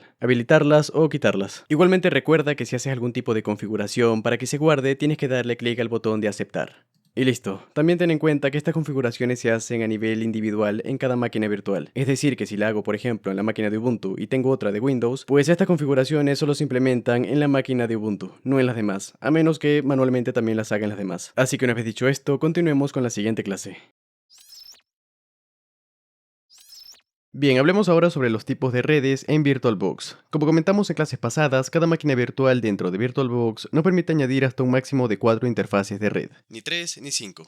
4. Ya cada interfaz la podemos configurar de forma individual, pero claro, tenemos varios tipos de redes, y estos son, por orden, NAT, adaptador puente, red interna, adaptador solo anfitrión, controlador genérico, red NAT, Cloud Network y no conectado. Ten en cuenta que para cada una de estas conexiones tenemos opciones adicionales, opciones que comentamos en una clase pasada, y que son opciones que dependiendo del tipo de red, las podremos configurar o no. Ahora, vamos a empezar definiendo cada una. Empecemos con NAT. Esta es la conexión por defecto que VirtualBox asigna a la interfaz de red, y funciona de tal forma que se crea una especie de router virtual que divide la red privada y la red pública que es internet, por lo cual con este adaptador sí podemos navegar a través de internet, desde la máquina virtual. Evidentemente si tenemos internet en la máquina anfitriona, si no pues... F. Pero algo importante a resaltar con una NAT a secas es que la máquina virtual no puede verse con otras máquinas que estén en NAT. Es decir, si ponemos varias máquinas en NAT, todas ellas podrán acceder a internet, pero no podrán verse entre sí. Por lo cual, si necesitas que una máquina virtual tenga conexión a internet y solo vas a usar una, o simplemente no quieres que esa máquina se vea con otras máquinas virtuales que tengan conexión a internet, pues puedes usar este tipo de conexión. Seguidamente está adaptador puente, que permite que la máquina virtual sea parte, entre comillas, de la red a la que está conectada la máquina anfitriona, por lo que cualquier dispositivo dentro de la red podría ver la máquina virtual, y viceversa. Además, nos permite usar adaptadores propios de la máquina anfitriona. Es decir, si yo por ejemplo tuviese un adaptador de Wi-Fi por USB, por aquí podría configurarlo para que la máquina virtual lo usara también. Luego tenemos lo que es la red interna. Es básicamente una red donde podemos conectar varias máquinas virtuales y que éstas se vean entre sí. Es como si se crease un switch virtual que permite conectar todas las máquinas. Pero aquí no tenemos salida a internet, por lo que si quieres hacer pruebas entre máquinas y quieres que estas máquinas no puedan salir a internet, puedes usar este tipo de conexión. Seguidamente el adaptador solo anfitrión nos permite hacer una conexión directa entre la máquina anfitriona y la máquina virtual. En este caso no tendríamos salida a internet, a menos que configuremos algunas cosas dentro de la máquina anfitriona. Pero bueno, estas configuraciones no son muy óptimas, ya que este adaptador lo que busca no es que tengamos acceso a internet, sino que tengamos una conexión directa entre anfitrión y huésped. Luego está el controlador genérico. La verdad no se suele usar mucho, ya que va más de la mano con controladores que se pueden integrar a partir de una extensión. Y son básicamente eso, controladores genéricos que podemos descargar e implementar en VirtualBox por determinada razón, que ya te digo, no los vas a usar mucho. Seguidamente, Red NAT. Ahora sí viene lo chido. Es digamos una NAT con más opciones configurables. En este caso es como si ese router virtual nos dejase añadir más máquinas dentro de esa red privada, por lo cual podríamos tener salida a internet y a su vez las máquinas se podrían ver en la red interna. En este caso cuando seleccionamos una Red NAT, primero tenemos que crearla. Esto lo vimos antes, solo nos venimos a archivo, preferencias, red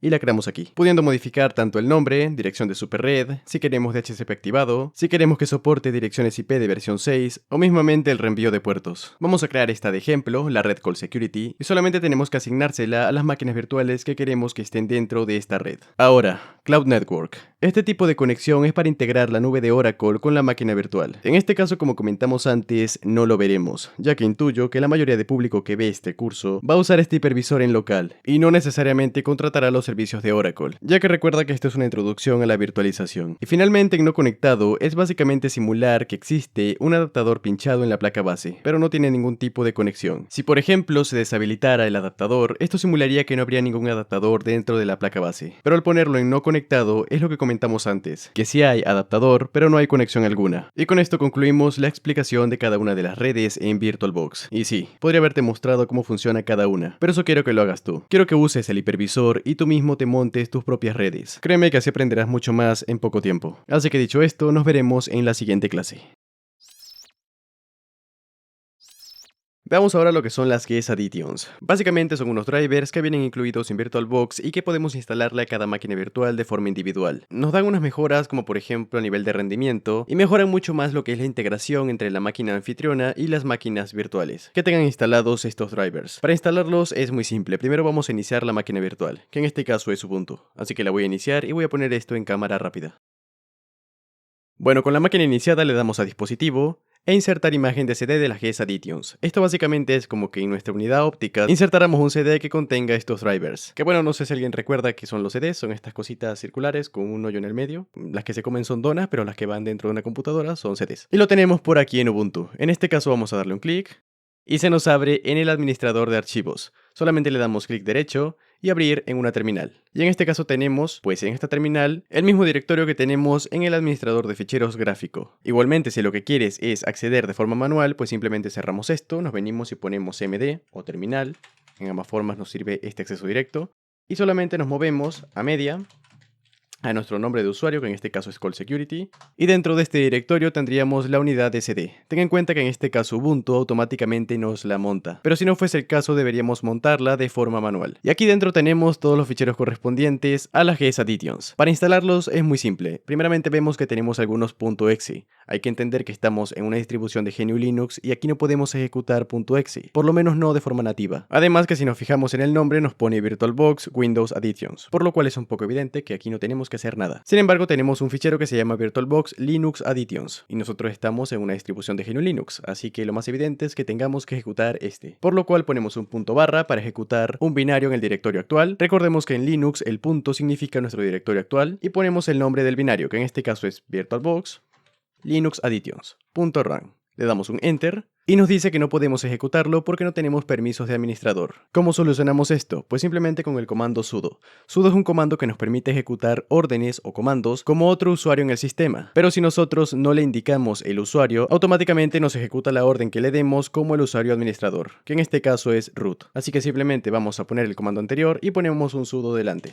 Nos pedirá la contraseña para nuestro usuario, que en este caso es Call Security. Yo pongo la contraseña que puse en su momento en la instalación. Y fíjate que en este caso ya comienza la instalación de las Guest Additions. En este punto solamente queda esperar. Así que si me disculpas, voy a dormir y vuelvo en un momento. Bueno, ya desperté, fue una siesta reparadora. Y fíjate que en este caso ya se instalaron las Guest Additions. Solamente nos pide que reiniciemos. Como reiniciamos, pues ya que estamos desde un emulador de terminal, podemos poner el comando reboot. Y reiniciamos el sistema. En este caso ya la máquina se reinició, y tú dirás, pues yo la veo igual. Y sí, es posible que permanezca igual hasta que hagamos un detalle bastante pequeño, que es simplemente agarrar la ventana donde se ejecuta la máquina, la minimizamos y la volvemos a ampliar. Y listo amigos, esto es magia.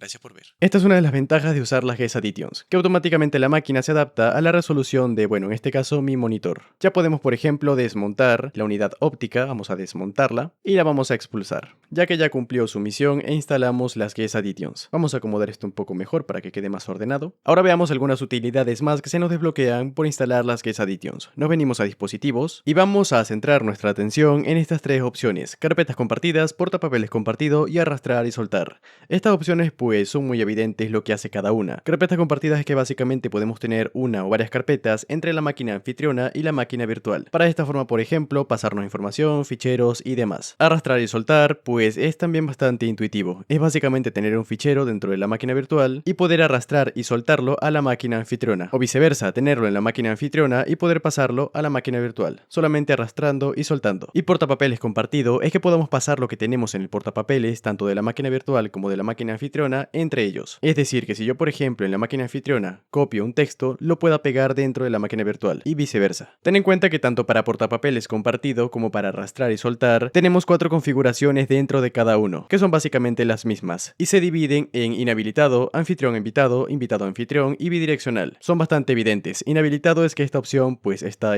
inhabilitada. De anfitrión a invitado es que esta característica solo estaría disponible desde la máquina anfitriona hasta el invitado. De invitado a anfitrión es al revés. Y bidireccional es que se incluyen ambas, tanto de anfitrión a invitado como de invitado a anfitrión.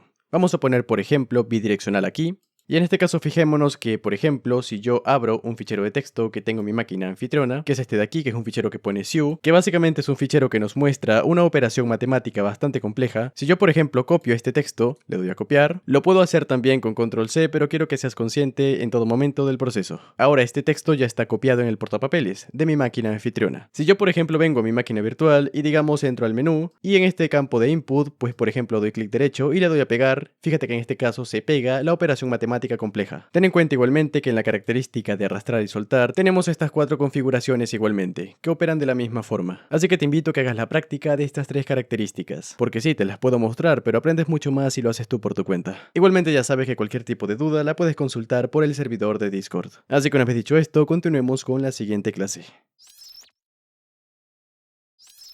Bueno, compa, en esta clase veremos algunas configuraciones que podemos hacer. Básicamente veremos las principales que nos deja este hipervisor cuando la máquina se está ejecutando. Fíjate que tenemos 2 menús, uno en la parte superior y uno en la parte inferior. Vamos a empezar por el menú de la parte superior. Y bueno, que tengas en cuenta que la máquina ya se está ejecutando. Así que vamos a empezar a ver las opciones del menú principal. Fíjate que tenemos 6 apartados: archivo, máquina, ver, entrada, dispositivos y ayuda. Ten en cuenta que algunos apartados, como el de ayuda, archivo o máquina, ya los hemos visto en clases pasadas. Por ejemplo, en archivos se nos muestran menos opciones, pero sí son exactamente las mismas que veíamos dentro de la configuración de VirtualBox a nivel de la interfaz del hipervisor. Seguidamente en máquina, pues pasa más de lo mismo. Son casi las mismas opciones que veíamos en la interfaz de VirtualBox. Solamente que aquí podemos resaltar, por ejemplo, el apagado ACPI, que básicamente simula como si presionáramos el botón de encendido y apagado de la máquina física. Por lo cual, si yo le doy un clic, fíjate que en este caso la máquina se apaga. Porque es básicamente la acción que haría en este caso Ubuntu si presionáramos este botón, y evidentemente si Ubuntu estuviese instalado en nuestra máquina física, donde presionaríamos supuestamente este botón. Vamos a iniciar nuevamente la máquina porque si no esta clase no tiene mucho sentido. Bueno, volvemos a máquina y en este caso tenemos otras opciones, reiniciar y pausar, que bueno, son demasiado evidentes. Si le damos a reiniciar, pues la máquina se reinicia. Y si le damos a pausar, pues en este caso Ubuntu migraría a un Windows. No te creas, si le damos a pausar, pues evidentemente se pausa la máquina. Más opciones relevantes por aquí, pues podríamos destacar la información de la sesión y tomar instantáneas, que básicamente este es un acceso directo a las snapshots. Si yo por ejemplo le doy un clic, fíjate que en este caso me deja tomar una snapshot sin necesidad de que la máquina esté apagada y que lo tenga que hacer obligatoriamente desde la interfaz de VirtualBox. En este caso me deja hacerlo aunque la máquina esté corriendo. Pero de momento no nos interesa hacer esto, así que voy a cerrar esta ventana y continuamos en máquina. Tenemos información de la sesión. En este caso pues es básicamente eso, información sobre la sesión de esta máquina, sobre esta ejecución. Aquí podemos ver tanto la carga de CPU, uso de RAM, la tasa de red y tenemos otros detalles como por ejemplo la configuración de la máquina, que esto lo podemos ver desde la interfaz de VirtualBox, o por ejemplo la información de ejecución, que en este caso pues nos muestra las características que tiene esta máquina que se está ejecutando. Y bueno, también tenemos el apartado de Guest Control, que no lo vas a usar mucho porque siendo muy sinceros, esto casi no se usa. Así que vamos a cerrar esta ventana y ya concluiríamos con el apartado de máquina, que bueno, si le damos a configuración, pues tenemos el acceso directo a la configuración de la máquina, que esto igualmente en clases pasadas, pues ya lo vimos. Vamos a cerrar esta ventana y vamos ahora a ver. Todas estas opciones básicamente nos permiten modificar el comportamiento visual de la máquina, a nivel de la resolución de la pantalla de la misma. La pantalla simulada. Tenemos modos como por ejemplo modo pantalla completa, que si le damos un clic, pues evidentemente nos va a poner la máquina en pantalla completa, pero antes nos muestra una ventana diciéndonos que vamos a cambiar a modo pantalla completa y que podemos volver al modo anterior, es decir, al modo que tenemos actualmente, pulsando Host más F. Y tú dirás, ¿cuál es la tecla Host? Pues fíjate que nos lo indica. Si leemos por aquí nos dice, note que la tecla anfitrión, es decir, la tecla Host, actualmente está definida como control derecha, es decir, el control que está a la derecha de la barra espaciadora. Entonces vamos a darle a cambiar.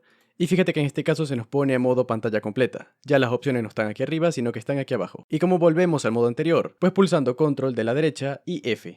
Fíjate que en este caso volvemos al modo anterior. ¿Y por qué sé que es control más F? Pues fíjate en este caso si le damos a ver, pues aquí nos salen todos los atajos que podemos usar tanto para entrar en esta resolución de pantalla como para salir. Vamos con la segunda, modo fluido, control más L. Podemos darle un clic o sencillamente pulsar control más L. Vamos a darle control más L. Nos vuelve a comunicar que vamos a entrar en este modo de resolución, le damos un enter que aceptamos y fíjate que en este caso no tenemos visibilidad con la máquina. Sin embargo, si yo arrastro el ratón a la parte inferior de la pantalla, tenemos el menú de la máquina. ¿Cómo es esto posible? ¿Qué pasó con la máquina? Es que básicamente de esto se trata este modo fluido, que la máquina como tal se vuelve transparente y podemos usar las ventanas que tengamos abiertas, aunque tendremos el menú de la máquina para poder volver al estado anterior o seguir configurándola, que en este caso lo ves en la parte inferior. Y para volver al modo anterior, lo mismo, usamos el atajo, control más L, y volvemos al modo que teníamos antes, el por defecto. Seguimos en ver y tenemos ahora modo escalado, al que podemos acceder con control más C. Si le damos un clic, fíjate que en este caso nos vuelve a mostrar la ventana, le damos un enter y tenemos un modo que tú dirás, pues bueno, ¿qué cambia aquí? Que es un modo completamente moldeable. Esto es básicamente como si la máquina se volviese de goma y nosotros podemos manipularla como queramos. Fíjate que en este caso la puedo hacer muy pequeña, la puedo poner en vertical, en horizontal y no se va adecuando a la resolución, sino que directamente se estira, se aplana, cambia de forma y básicamente lo que nosotros queramos. Es un modo bastante útil cuando tenemos muchas máquinas virtuales y queremos que se adecúen al tamaño de nuestra pantalla. Pero claro, para trabajar con una sola máquina es muy incómodo. Así que volvemos al estado anterior con control más C y estamos otra vez en la vista normal. Seguimos en ver y tenemos lo siguiente, ajustar el tamaño de la ventana, que lo podemos hacer también con control más A, y esto es básicamente para que la máquina virtual se adecue al tamaño de una ventana, que evidentemente no será a pantalla completa. Por ejemplo, si le damos un clic, fíjate que en este caso ya no está en pantalla completa, sino que está en modo ventana. Si yo por ejemplo vengo por aquí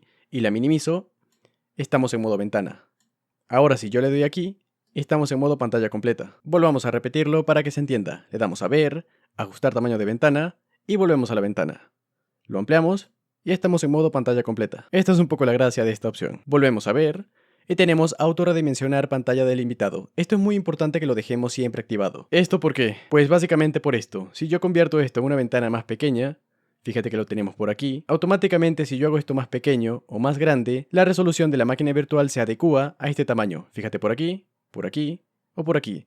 Es diferente del modo escalado, ya que el modo escalado automáticamente pues aplasta la imagen. En este caso se va adecuando al tamaño. Ahora, ¿qué pasa si yo esta opción la deshabilito? Fíjate que en este caso yo puedo hacer esto y ya no se va ajustando, sino que en este caso si yo quisiera acceder a la parte derecha del sistema operativo tendría que usar estas barras de scroll y no es bastante útil, por lo cual esta opción siempre recomiendo dejarla activada, para que la resolución de la máquina siempre se adecue al tamaño de la ventana. Vamos a dejar esto en modo pantalla completa, volvemos a ver y tenemos otras opciones que son bastante evidentes. Tomar captura de pantalla. Pues básicamente eso, tomar una captura de pantalla solamente de la máquina virtual, por lo cual en esta captura de pantalla no se vería nada referente a VirtualBox, solamente el sistema operativo dentro de la máquina virtual como tal. Grabando corresponde a que si queremos grabar las acciones que hagamos dentro de la máquina virtual y exportarlas en un formato de video. Y pantalla remota, como lo comentamos en clases pasadas, es para enviar la imagen de la pantalla de la máquina virtual de forma remota, aunque esto no se suele usar mucho. Seguidamente tenemos unos apartados interesantes. Tenemos barra de menú y barra de estado. Entendamos que barra de menú se refiere al menú que estamos nosotros tocando ahora mismo, el superior. Y por barra de estado se refiere a lo que yo llamé menú al principio de la clase, que es esta barra inferior con otras opciones. Y básicamente por aquí podemos personalizar tanto la barra de menú como la barra de estado. Que bueno, para mí siempre van a ser solamente dos menús, ninguna barra de estado. Por ejemplo, la barra de menú, la principal, la de arriba, le damos a preferencias de barra de menú y fíjate que podemos marcar o desmarcar las opciones que queremos que se muestren o no, tanto los apartados como tal como opciones dentro de cada apartado. Por ejemplo, si yo quiero que se active disco duro dentro de dispositivos, le doy un clic y ahora vemos discos duros dentro de este apartado. Si yo por ejemplo vuelvo aquí y lo quito, pues ya no veremos discos duros dentro de este apartado. Y esta es un poco la gracia, poder personalizar un poco más estas barras de menú. Y cuando termines de personalizarlas le das a este botón de aquí, este check, y los cambios quedarían guardados. Igualmente pasa con la barra inferior, que en este caso él le llama barra de estado, pero como comentamos antes, para mí siempre va a ser el otro menú. En este caso pasa lo mismo, podemos modificarlo a nuestro antojo. Y es muy simple de modificar, solamente le damos un clic a las opciones que queremos que estén dentro del menú. En este caso como todas están marcadas, pues nos aparecen todas. Pero por ejemplo, si yo desmarco el disco duro, pues desaparece el disco duro. Si yo desmarco la unidad óptica, pues desaparece la unidad óptica. Pero en este caso queremos que todas las opciones estén visibles, por lo cual volvemos a marcarlos. Y básicamente esto, como puedes puedes ver es muy intuitivo. Además que por aquí también se nos muestra la tecla asignada como host, que la usamos hace un momento para el tema de la resolución. Podemos ver que, como ya sabemos, es el control de la derecha. Y cuando termine la configuración le damos a este check y se guardan los cambios. Ten en cuenta que también podemos directamente deshabilitar tanto el menú como la barra de estado. Y seguidamente pantalla virtual es básicamente para poder modificar, si queremos manualmente y de forma temporal, la resolución de la máquina virtual. E incluso aumentar el tamaño de la escala al que vemos la máquina virtual. Por ejemplo, si lo pongo en 200, pues veremos los elementos de la máquina mucho más grandes. Vamos a dejarlo otra vez en 100 porque de verdad que así es bastante incómodo. E igualmente con la resolución. En este caso, si por ejemplo selecciono, digamos, esta de aquí, pues se adapta la pantalla a esta resolución. Pero esto es momentáneo, porque si yo por ejemplo hago más pequeña la ventana y la vuelvo a ampliar, fíjate que vuelve la resolución por defecto. Esto es gracias a las GES Additions. Vamos ahora con el apartado de entrada. En este caso tenemos teclado e integración del ratón. La integración del ratón es muy simple. Si por ejemplo la deshabilitamos, vamos a hacer la ventana un poco más pequeña para que se pueda apreciar esto de mejor forma. Fijémonos en este detalle. El ratón que yo tengo por aquí no está dentro de la máquina virtual, por lo cual para que yo pueda manipular la máquina virtual por dentro con el ratón, tengo que darle un clic, y en este caso me dice que si quiero capturar el ratón dentro de la máquina. Si le doy a capturar, pues ya lo puedo usar desde aquí, pero no puedo sacarlo, fíjate que estoy aquí atrapado. Y para poder sacar el ratón de la máquina virtual, debería presionar la tecla Host, que en este caso es control de la derecha. Si lo hago, pues fíjate que el ratón ya sale de la máquina virtual y puedo manipularlo en la máquina anfitriona. Pero para evitar tener que hacer esto a cada rato, pues sencillamente es mucho más cómodo dejar esta opción habilitada, ya que de esta forma tenemos el ratón tanto en la máquina virtual como en la máquina anfitriona. Y tenemos esta integración mejor conseguida. Seguidamente en entrada, pues tenemos una opción de teclado donde podemos introducir a partir de un solo clic una combinación de teclas. Por ejemplo, si le damos a insertar Control Alt Delt, pues básicamente darle clic aquí hace las veces de presionar Control Alt y Delt. Que en este caso si hacemos eso, pues se nos abre este menú para cerrar la sesión. Vamos a darle a cancelar porque no nos interesa cerrar la sesión. Pero básicamente se entiende la gracia de estas configuraciones, que podemos introducir una tecla o combinaciones de teclas con un simple clic. Tenemos también las preferencias del teclado, que esto lo vimos en la clase de las configuraciones a nivel de la interfaz de VirtualBox. Vamos a darle a cancelar. Y también tenemos lo que es un teclado de software, que podemos tener un teclado virtual para empezar a interactuar con la máquina. Por ejemplo, aquí podríamos escribir y en este caso nos dice el sistema que estamos intentando buscar pues cosas que no existen en el sistema de archivos. Básicamente estamos tecleando cosas sin sentido y el sistema pues está un poco en modo... ¿Qué te pasa, bro? Ah, y por cierto, por si acaso quedaba alguna duda, el control que estamos usando como tecla host es este de aquí, el control de la derecha. No te confundas, no es este porque este es el control de la izquierda. Vamos a cerrar esta ventana y ahora pasamos a dispositivos. Por esta parte de dispositivos tenemos opciones que ya vimos, tales sean las propias de las GES Additions, como carpetas compartidas, portapapeles compartido, arrastrar y soltar, o mismamente la opción para insertar la imagen de CD de las GES Additions. Por lo cual vamos a centrar nuestra atención en las 5 primeras opciones, que son unidades ópticas, audio, red, USB y cámaras web. Ten en cuenta que estas opciones son más que todo para introducir estos dispositivos en caliente. ¿Qué significa en caliente? Significa que podemos introducir dispositivos una vez que la máquina ya está iniciada. Por lo cual si queremos introducir unidades ópticas, pues simplemente nos venimos por aquí y seleccionamos la unidad que queramos. O por ejemplo en temas de audio, si queremos que la salida de audio esté habilitada, que en este caso lo está, y si queremos deshabilitar o habilitar la entrada de audio, pues lo haríamos desde aquí, simplemente dándole un clic. Ten en cuenta que cuando aparece ese check, en el icono de la opción significa que la opción está habilitada, por lo cual en este momento tenemos salida de audio pero no entrada de audio.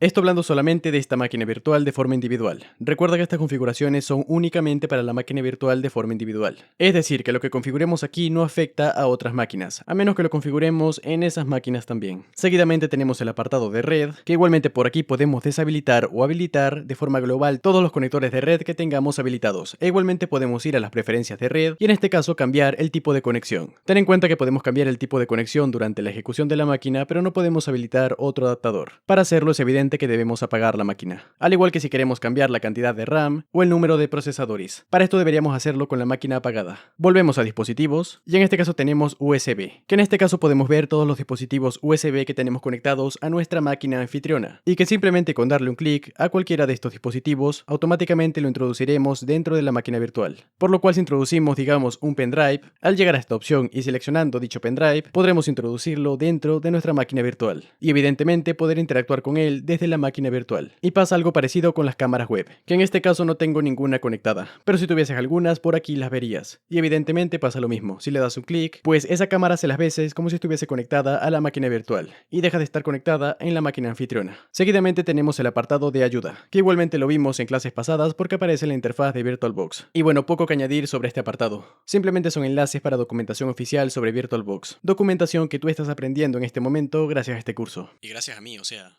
Viva yo. Y listo, con esto habremos visto todo lo referente a los dos menús. Que bueno, el de abajo es barra de estado, pero yo le digo menú. Para finalizar tenemos opciones a la hora de apagar la máquina. Por ejemplo, si nos venimos a la X y le damos un clic, fíjate que nos pone tres opciones: guardar el estado de la máquina, enviar señal de apagado o apagar la máquina. Guardar el estado de la máquina es un poco evidente lo que hace. Imaginemos que nosotros estamos trabajando y tenemos que salir. Pues para evitar tener que dejar la máquina ejecutándose el tiempo que estemos fuera, en este ejemplo, o sencillamente apagándola y volviéndola a iniciar cuando volvamos, para evitar esto podemos guardar el estado de la máquina, que es básicamente congelar la máquina. Vamos a hacerlo. Si le doy a aceptar, fíjate que en este caso empieza el proceso y la máquina queda guardada. Si te fijas nos dice que la máquina está guardada y tenemos en la previsualización pues la imagen que se tuvo de la máquina en el momento que guardamos su estado. Ahora si yo vuelvo a iniciar esta máquina, fíjate que en este caso el sistema operativo no se inició desde cero, sino que volvimos al estado donde lo guardamos. Básicamente descongelamos la máquina. Esta es un poco la gracia de esta opción, que es una opción que usarás muchísimo. Seguidamente tenemos otras dos, que es enviar señal de apagado y apagar la máquina. La diferencia principal entre estas dos es que enviar señal de apagado es decirle a la máquina: mira, por favor, apágate. Y la máquina automáticamente empezará de forma correcta a cerrar todos sus procesos y servicios para un correcto apagado. Pero si seleccionamos apagar la máquina a secas, es básicamente lo mismo que si desenchufamos nuestra máquina física de la corriente, de la electricidad, que esto puede provocar daños en el sistema operativo ya que los procesos y servicios no tienen tiempo para cerrarse correctamente. Por lo cual si no vas a apagar la máquina desde el sistema operativo y prefieres hacerlo desde estas opciones, te recomiendo que lo hagas con enviar señal de apagado, ya que recuerda que si lo haces con apagar la máquina directamente, puedes provocar daños en el sistema operativo. Aunque por ejemplo la opción de apagar la máquina es útil en caso de, digamos, la máquina se queda congelada, no la puedes apagar desde el sistema operativo, no te hace caso a las señales que le envías de apagado y evidentemente no tiene mucho sentido que guardes el estado porque la máquina está colgada, no responde. En dicho caso, la última opción sería apagar la máquina de esta forma, para volver a iniciar la máquina y que de esta forma el sistema operativo ya no esté colgado. Pero te recuerdo que esta opción solamente la uses en casos muy puntuales, ya que aunque estamos virtualizando, ten en cuenta que los sistemas operativos, aunque estén virtualizados, también pueden dañarse. Así que para apagar esta máquina voy a enviar una señal de apagado, le doy a aceptar,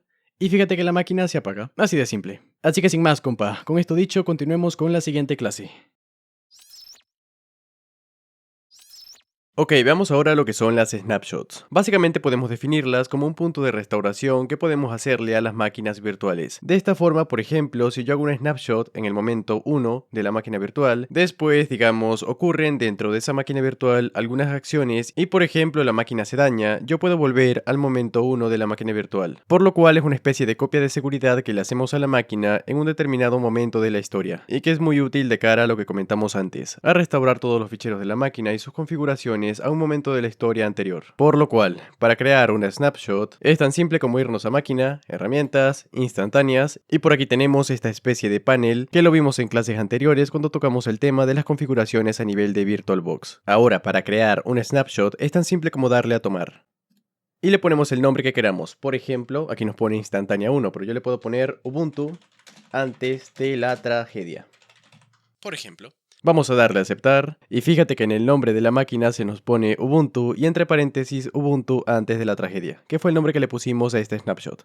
Y tú dirás, ¿por qué Ubuntu antes de la tragedia? Porque en este momento lo que vamos a hacer es acceder a la máquina virtual, literalmente dañar el sistema operativo para después restaurar la snapshot. Y que de esta forma puedas ver que aunque el sistema operativo esté dañado, siempre podemos volver a un estado anterior si es que tomamos una snapshot. Así que voy a iniciar la máquina virtual y te lo voy a poner en cámara rápida.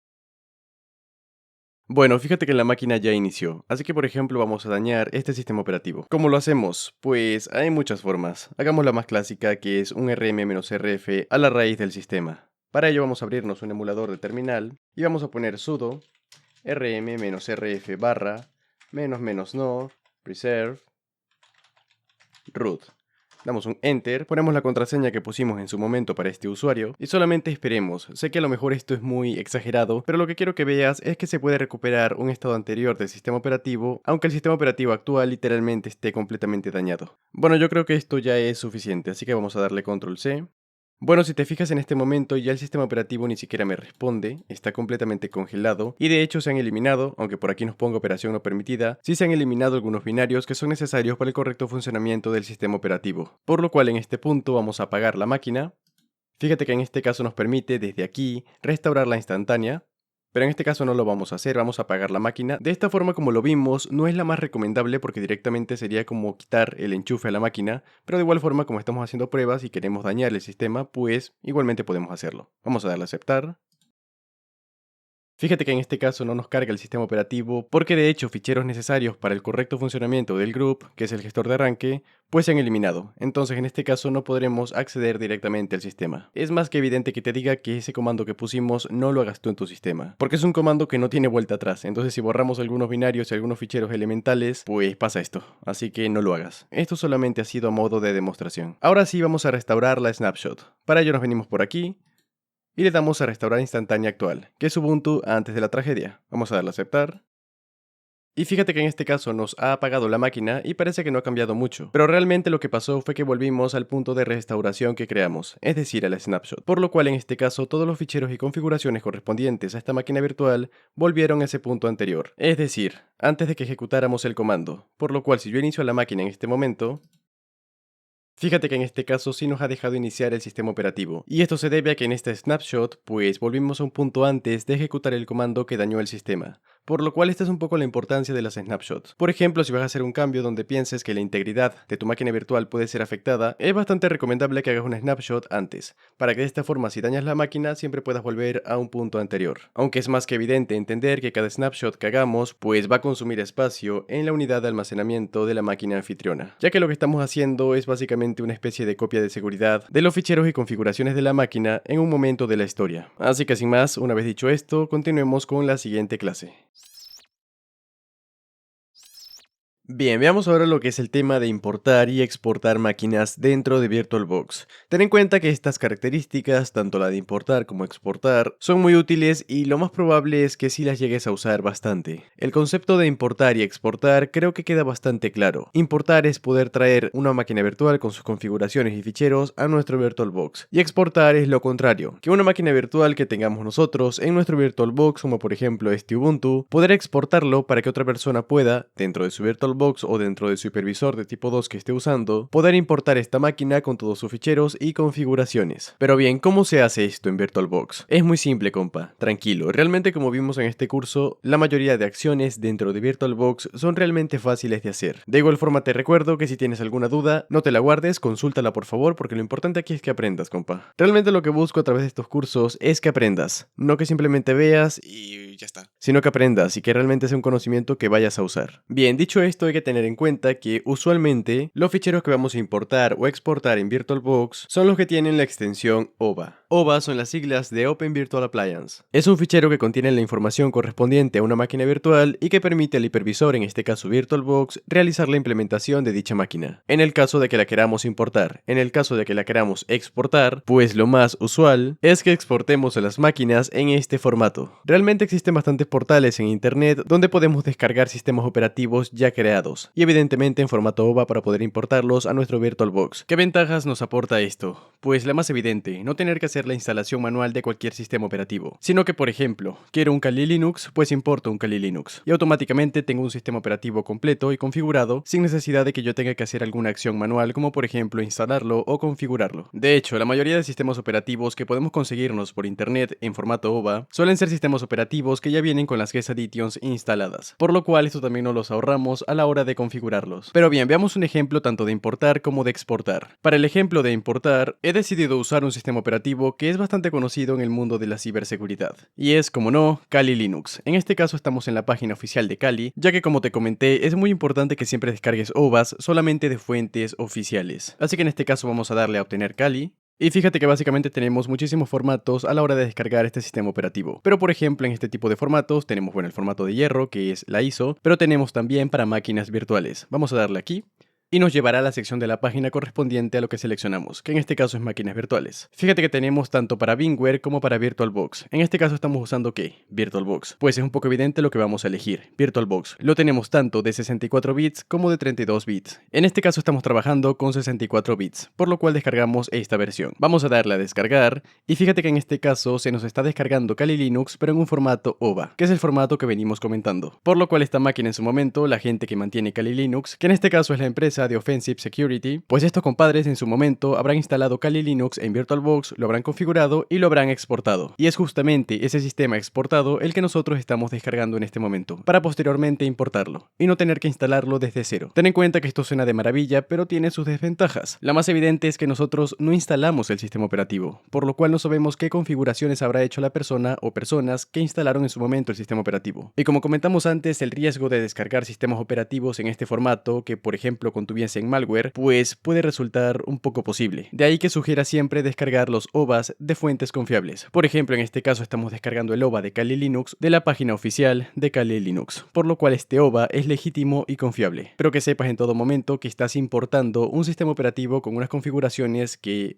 por obvias razones, tú desconoces cuáles son porque no instalaste el sistema operativo. Además que esto no te da un completo control sobre el sistema operativo, ya que al no saber qué se instaló o qué se configuró, pues estarás un poco en modo espectador y por ejemplo si descubres alguna configuración faltante o alguna configuración que a ti no te sirve, pues tendrás que quitarla. Estas son un poco las desventajas que son bastante evidentes de importar sistemas operativos que ya están completamente instalados y configurados. Pero como te digo, esto dependerá en cada caso puntual. Muchas veces te será más útil instalarlo desde cero y otras simplemente importarlo. Va a depender mucho del contexto y de lo que quieras hacer. Bien, una vez tenemos el OVA descargado, fíjate que se nos pone un icono propio de VirtualBox, que es naranja, que es un cubo naranja que pone OVA. Esto igualmente que el fichero de VirtualBox Extension Pack nos lo muestra de esta manera ya que tenemos VirtualBox instalado. Y el sistema operativo determina que podemos abrir este tipo de ficheros de forma predeterminada con este hipervisor. Así que para este caso y para cualquier tipo de fichero OVA, solamente bastaría con ejecutarlo. Aunque ten en cuenta que si tienes otros hipervisores de tipo 2, es posible que el sistema operativo te muestre una ventana diciéndote que con cuál hipervisor quieres abrir este fichero. Pero en este caso puntual, como yo en este sistema operativo solamente tengo instalado un hipervisor de tipo 2 que es VirtualBox y el nativo de Windows que es Hyper-V lo tengo desactivado, automáticamente me lo abrirá con VirtualBox. Y fíjate que se nos abre una ventana nueva de VirtualBox diciéndonos que estamos a punto de importar una máquina. Y bueno, por aquí nos pone algunos detalles que en su momento la gente de Offensive Security pues habrá puesto para que nosotros podamos ver una información más detallada de la máquina. En este caso podemos ver tanto el nombre y demás información referente a la máquina que vamos a importar. Ahora, las opciones que se nos muestran, lo recomendable es dejarlas como están. Y es importante que si solamente a futuro pensamos en trabajar con esta máquina sobre VirtualBox y no migrarla hacia otro hipervisor, dejemos la opción por defecto que viene marcada de importar discos como VDI, ya que recordemos que VDI es la extensión por defecto de VirtualBox. Finalmente vamos a darle a importar.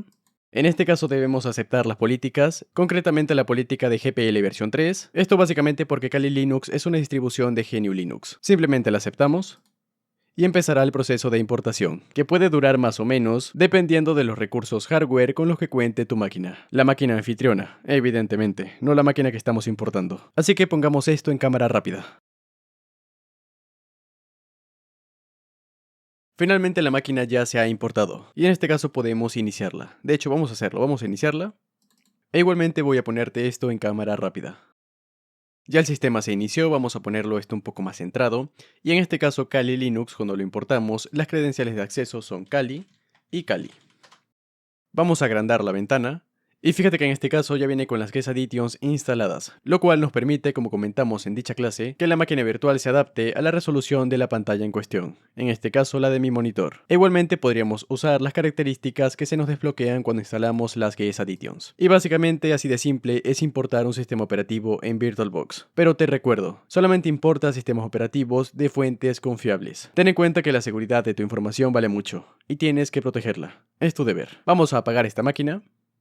Ya sé que esta forma no es la más adecuada, pero esta máquina la vamos a eliminar luego, por lo cual no es muy irrelevante si se daña o no. Digo, al final de cuentas, para eso están las máquinas virtuales, para hacer pruebas y si se dañan, pues se reinstalan nuevamente. Bien, ya vimos lo que es importar. Ahora, ¿cómo exportamos una máquina? Digamos que por ejemplo en este Ubuntu nosotros hicimos una configuración muy buena y queremos compartir esta máquina con otras personas. En este caso simplemente nos venimos a herramientas, le damos a exportar, seleccionamos la máquina que queramos, en este caso Ubuntu, le damos a siguiente, visualizamos varias opciones. Por ejemplo, el formato, que en este caso recomiendo dejarlo en Open Virtualization Format 1.0. Seguidamente la ruta donde se va a guardar el fichero OVA, que en este caso es en la carpeta de documentos. También está la política de direcciones MAC, que en este caso nos deja solamente la dirección MAC del adaptador que tiene una configuración de RedNat. Y en esta opción podemos seleccionar o bien quitar cualquier tipo de dirección MAC, mantener la que ya tenemos solamente en el adaptador de RedNat o incluir todas las direcciones MAC. Ten en cuenta que en este caso va a depender mucho el contexto sobre qué tipo de opción usar, más que todo lo que tú planees que se haga con esta máquina una vez que la exportes. Básicamente el uso que le van a dar las personas cuando la importen, pero para este ejemplo vamos a dejar la opción por defecto. Tenemos otras opciones adicionales, que son escribir un archivo manifiesto e incluir archivos de imagen ISO. La opción correspondiente a escribir un archivo de manifiesto es básicamente que se crea un archivo donde se incluyen todas las configuraciones iniciales de la máquina, y que esto le permite al usuario que vaya a importar esta máquina pues poder comprobar la integridad de la misma, para que básicamente de esta forma se asegure que está importando la máquina con las configuraciones adecuadas. O sea, las configuraciones que tú hiciste en la máquina y no otras. Ahora, incluir archivos de imagen ISO corresponde pues a básicamente esto. Si queremos que en la exportación se incluya el fichero de la imagen ISO que usamos para instalar este sistema operativo. Esto a menos que sea estrictamente necesario, yo te recomendaría no dejarlo marcado, porque lo que sí va a pasar si lo marcas, entre otras cosas, es que el peso del fichero resultante, del .ova,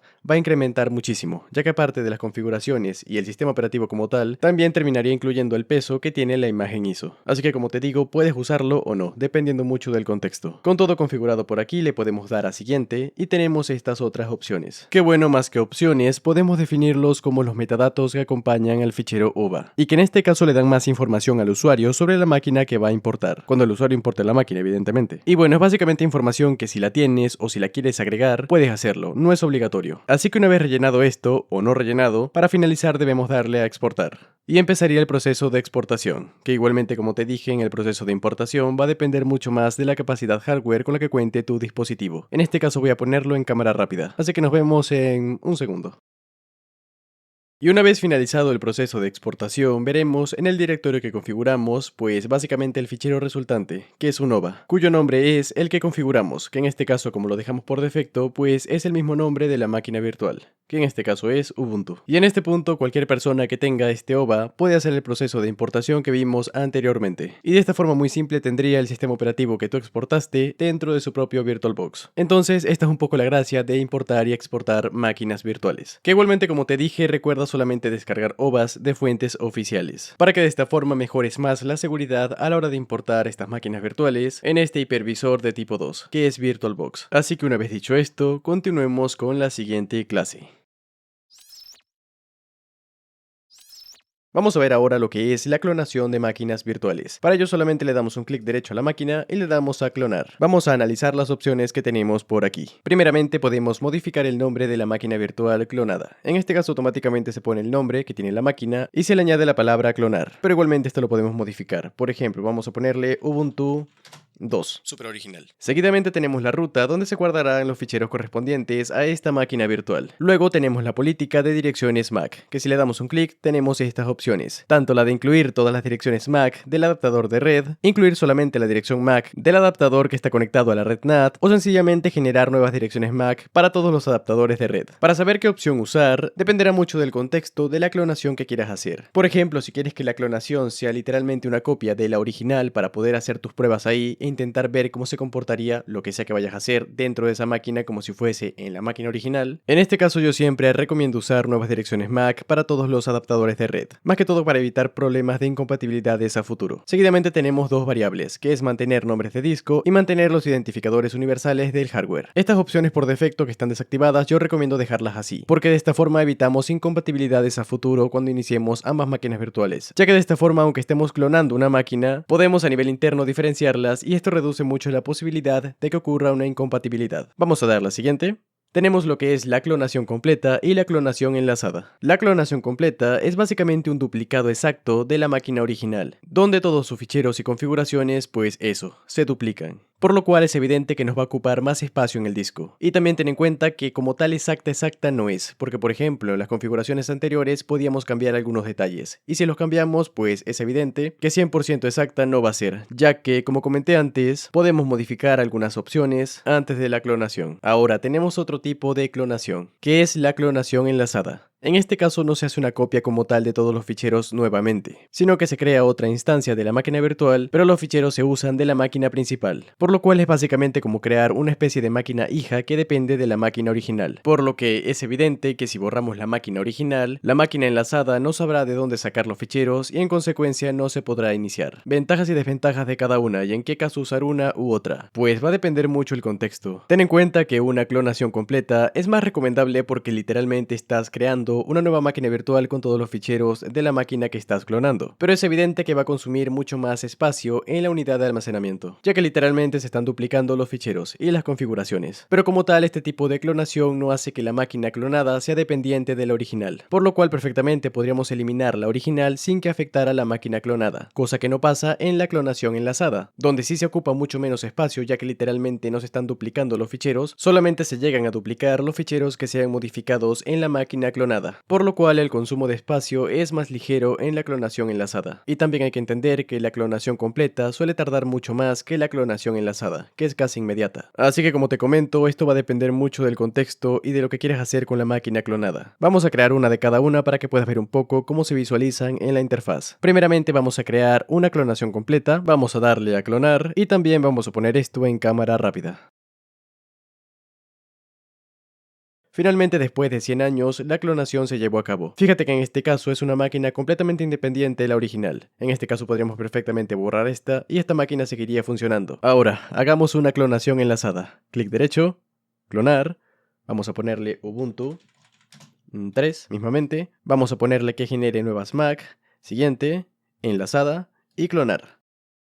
Fíjate que en este caso fue casi inmediato, y de hecho aquí nos los pone base enlazada para Ubuntu y Ubuntu 3, por lo cual si yo elimino esta máquina en este momento, esta máquina ya no puede funcionar. Y si te fijas en los detalles, podemos ver que son exactamente iguales, solamente se diferencian en el nombre, y se diferencian de la que clonamos de forma completa en el nombre del disco duro virtual, que es este de aquí, que en este caso se llama Ubuntu 2.bdi y tanto en la original como en la clonada de forma enlazada se llama Ubuntu.dbi, ya que literalmente está usando el mismo disco duro, ya que como comentamos antes, de esto se trata la clonación enlazada. Y te digo una cosa, yo podría perfectamente iniciar las máquinas y hacer experimentos sobre ellas para que te quedase más claro el concepto de clonación. Pero ¿por qué no lo hago? Porque quiero que tú lo hagas, ya que de esta forma es mucho más fácil que tú aprendas, porque yo ya lo sé hacer. Y no me interesa para nada que tú sepas que yo lo sé hacer, me interesa que tú aprendas. Y se aprende practicando. Así que quiero que vayas ahora mismo a tu VirtualBox y hagas esta práctica. Y una vez dicho esto, continuemos con la siguiente clase.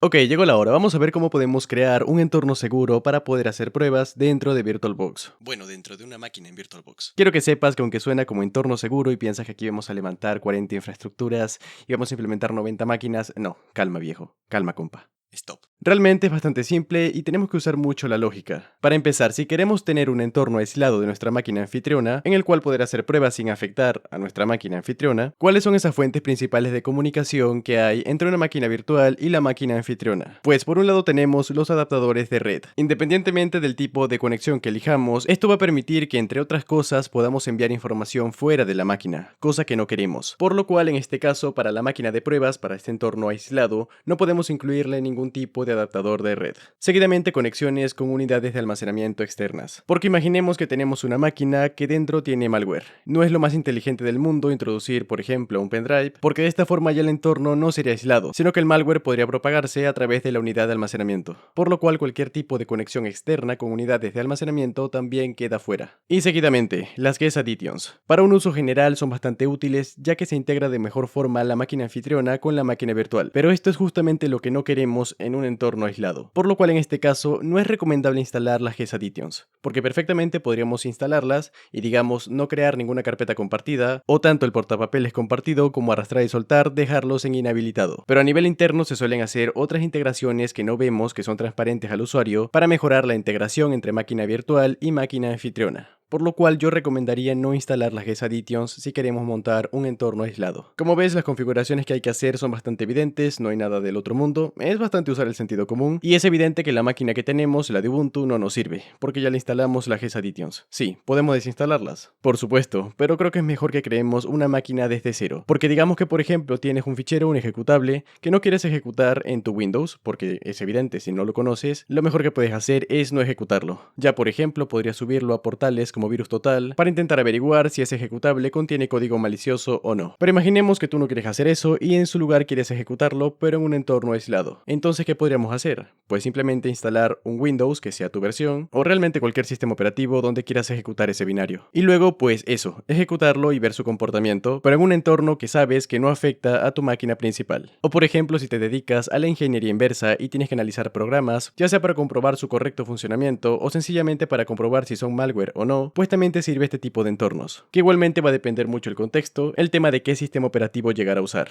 Entonces para ello vamos a hacer lo propio, vamos a crear una nueva máquina virtual. Le damos a nueva, vamos a poner por ejemplo un Windows 10, bueno, Windows 109, ojo, Windows 10, siguiente, vamos a dejar las configuraciones por defecto, siguiente, siguiente, siguiente, siguiente, y le damos a crear. Ya tenemos nuestro Windows 10. Bueno, la instancia, ya que no tenemos un sistema operativo instalado como tal. Y para ello me voy al navegador y voy a descargar la ISO de Windows 10, de la página oficial de Microsoft. Recuerden siempre descargar todo solamente de fuentes oficiales. Bien, en la página vamos a bajar, vamos a seleccionar la versión que queremos de Windows 10, en este caso me interesa, pues la única que nos deja, Windows 10 Multi Edition ISO, vamos a darle a confirmar. Seleccionamos el idioma, vamos a elegir español. Español. Le damos a confirmar.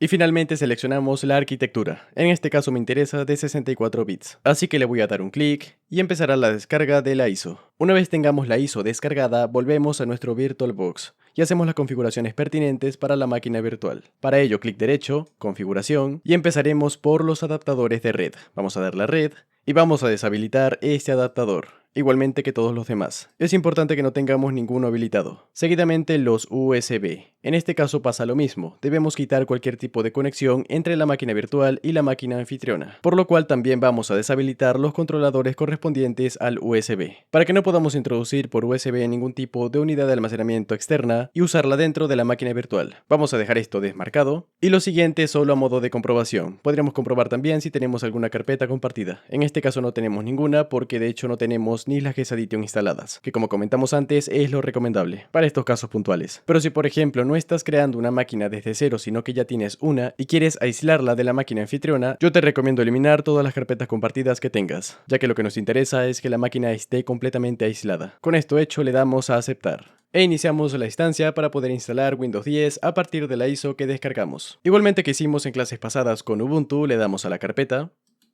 le damos a añadir, ubicamos dentro de nuestro sistema de archivos la ISO que vamos a usar, la seleccionamos y le damos a abrir.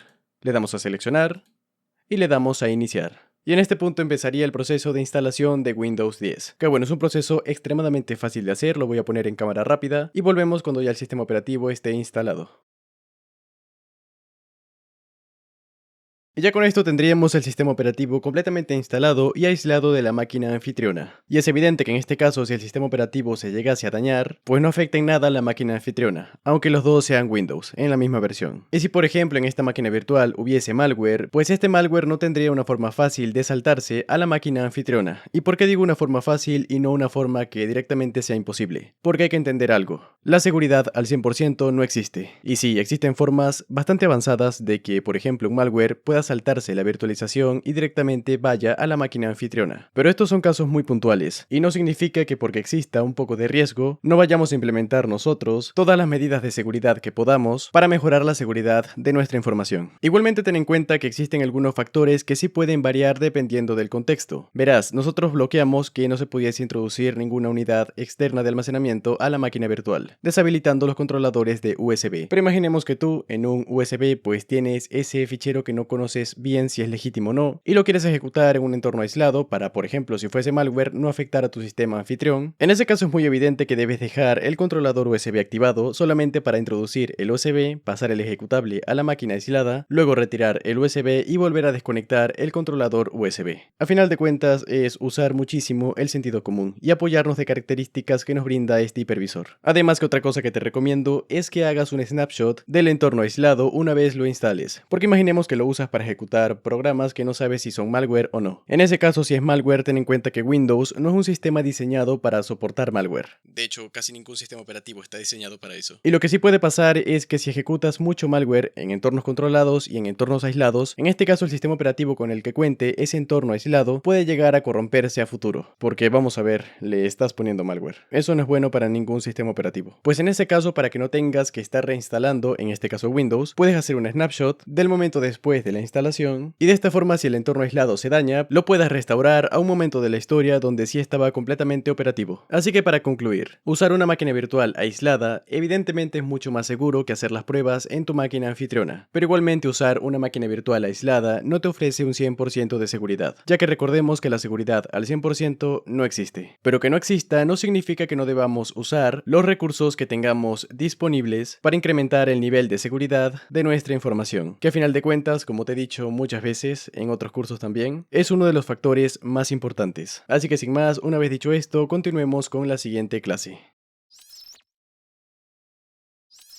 Compadre, felicidades, llegaste al final de este curso. Espero de verdad que hayas aprendido muchísimo. Ya sabes que cualquier duda que tengas la puedes consultar, que existe una comunidad de miles de personas dispuestas a ayudarte y a crecer juntos, que a final de cuentas eso es lo importante. Gracias por llegar hasta aquí y nos vemos en un momento.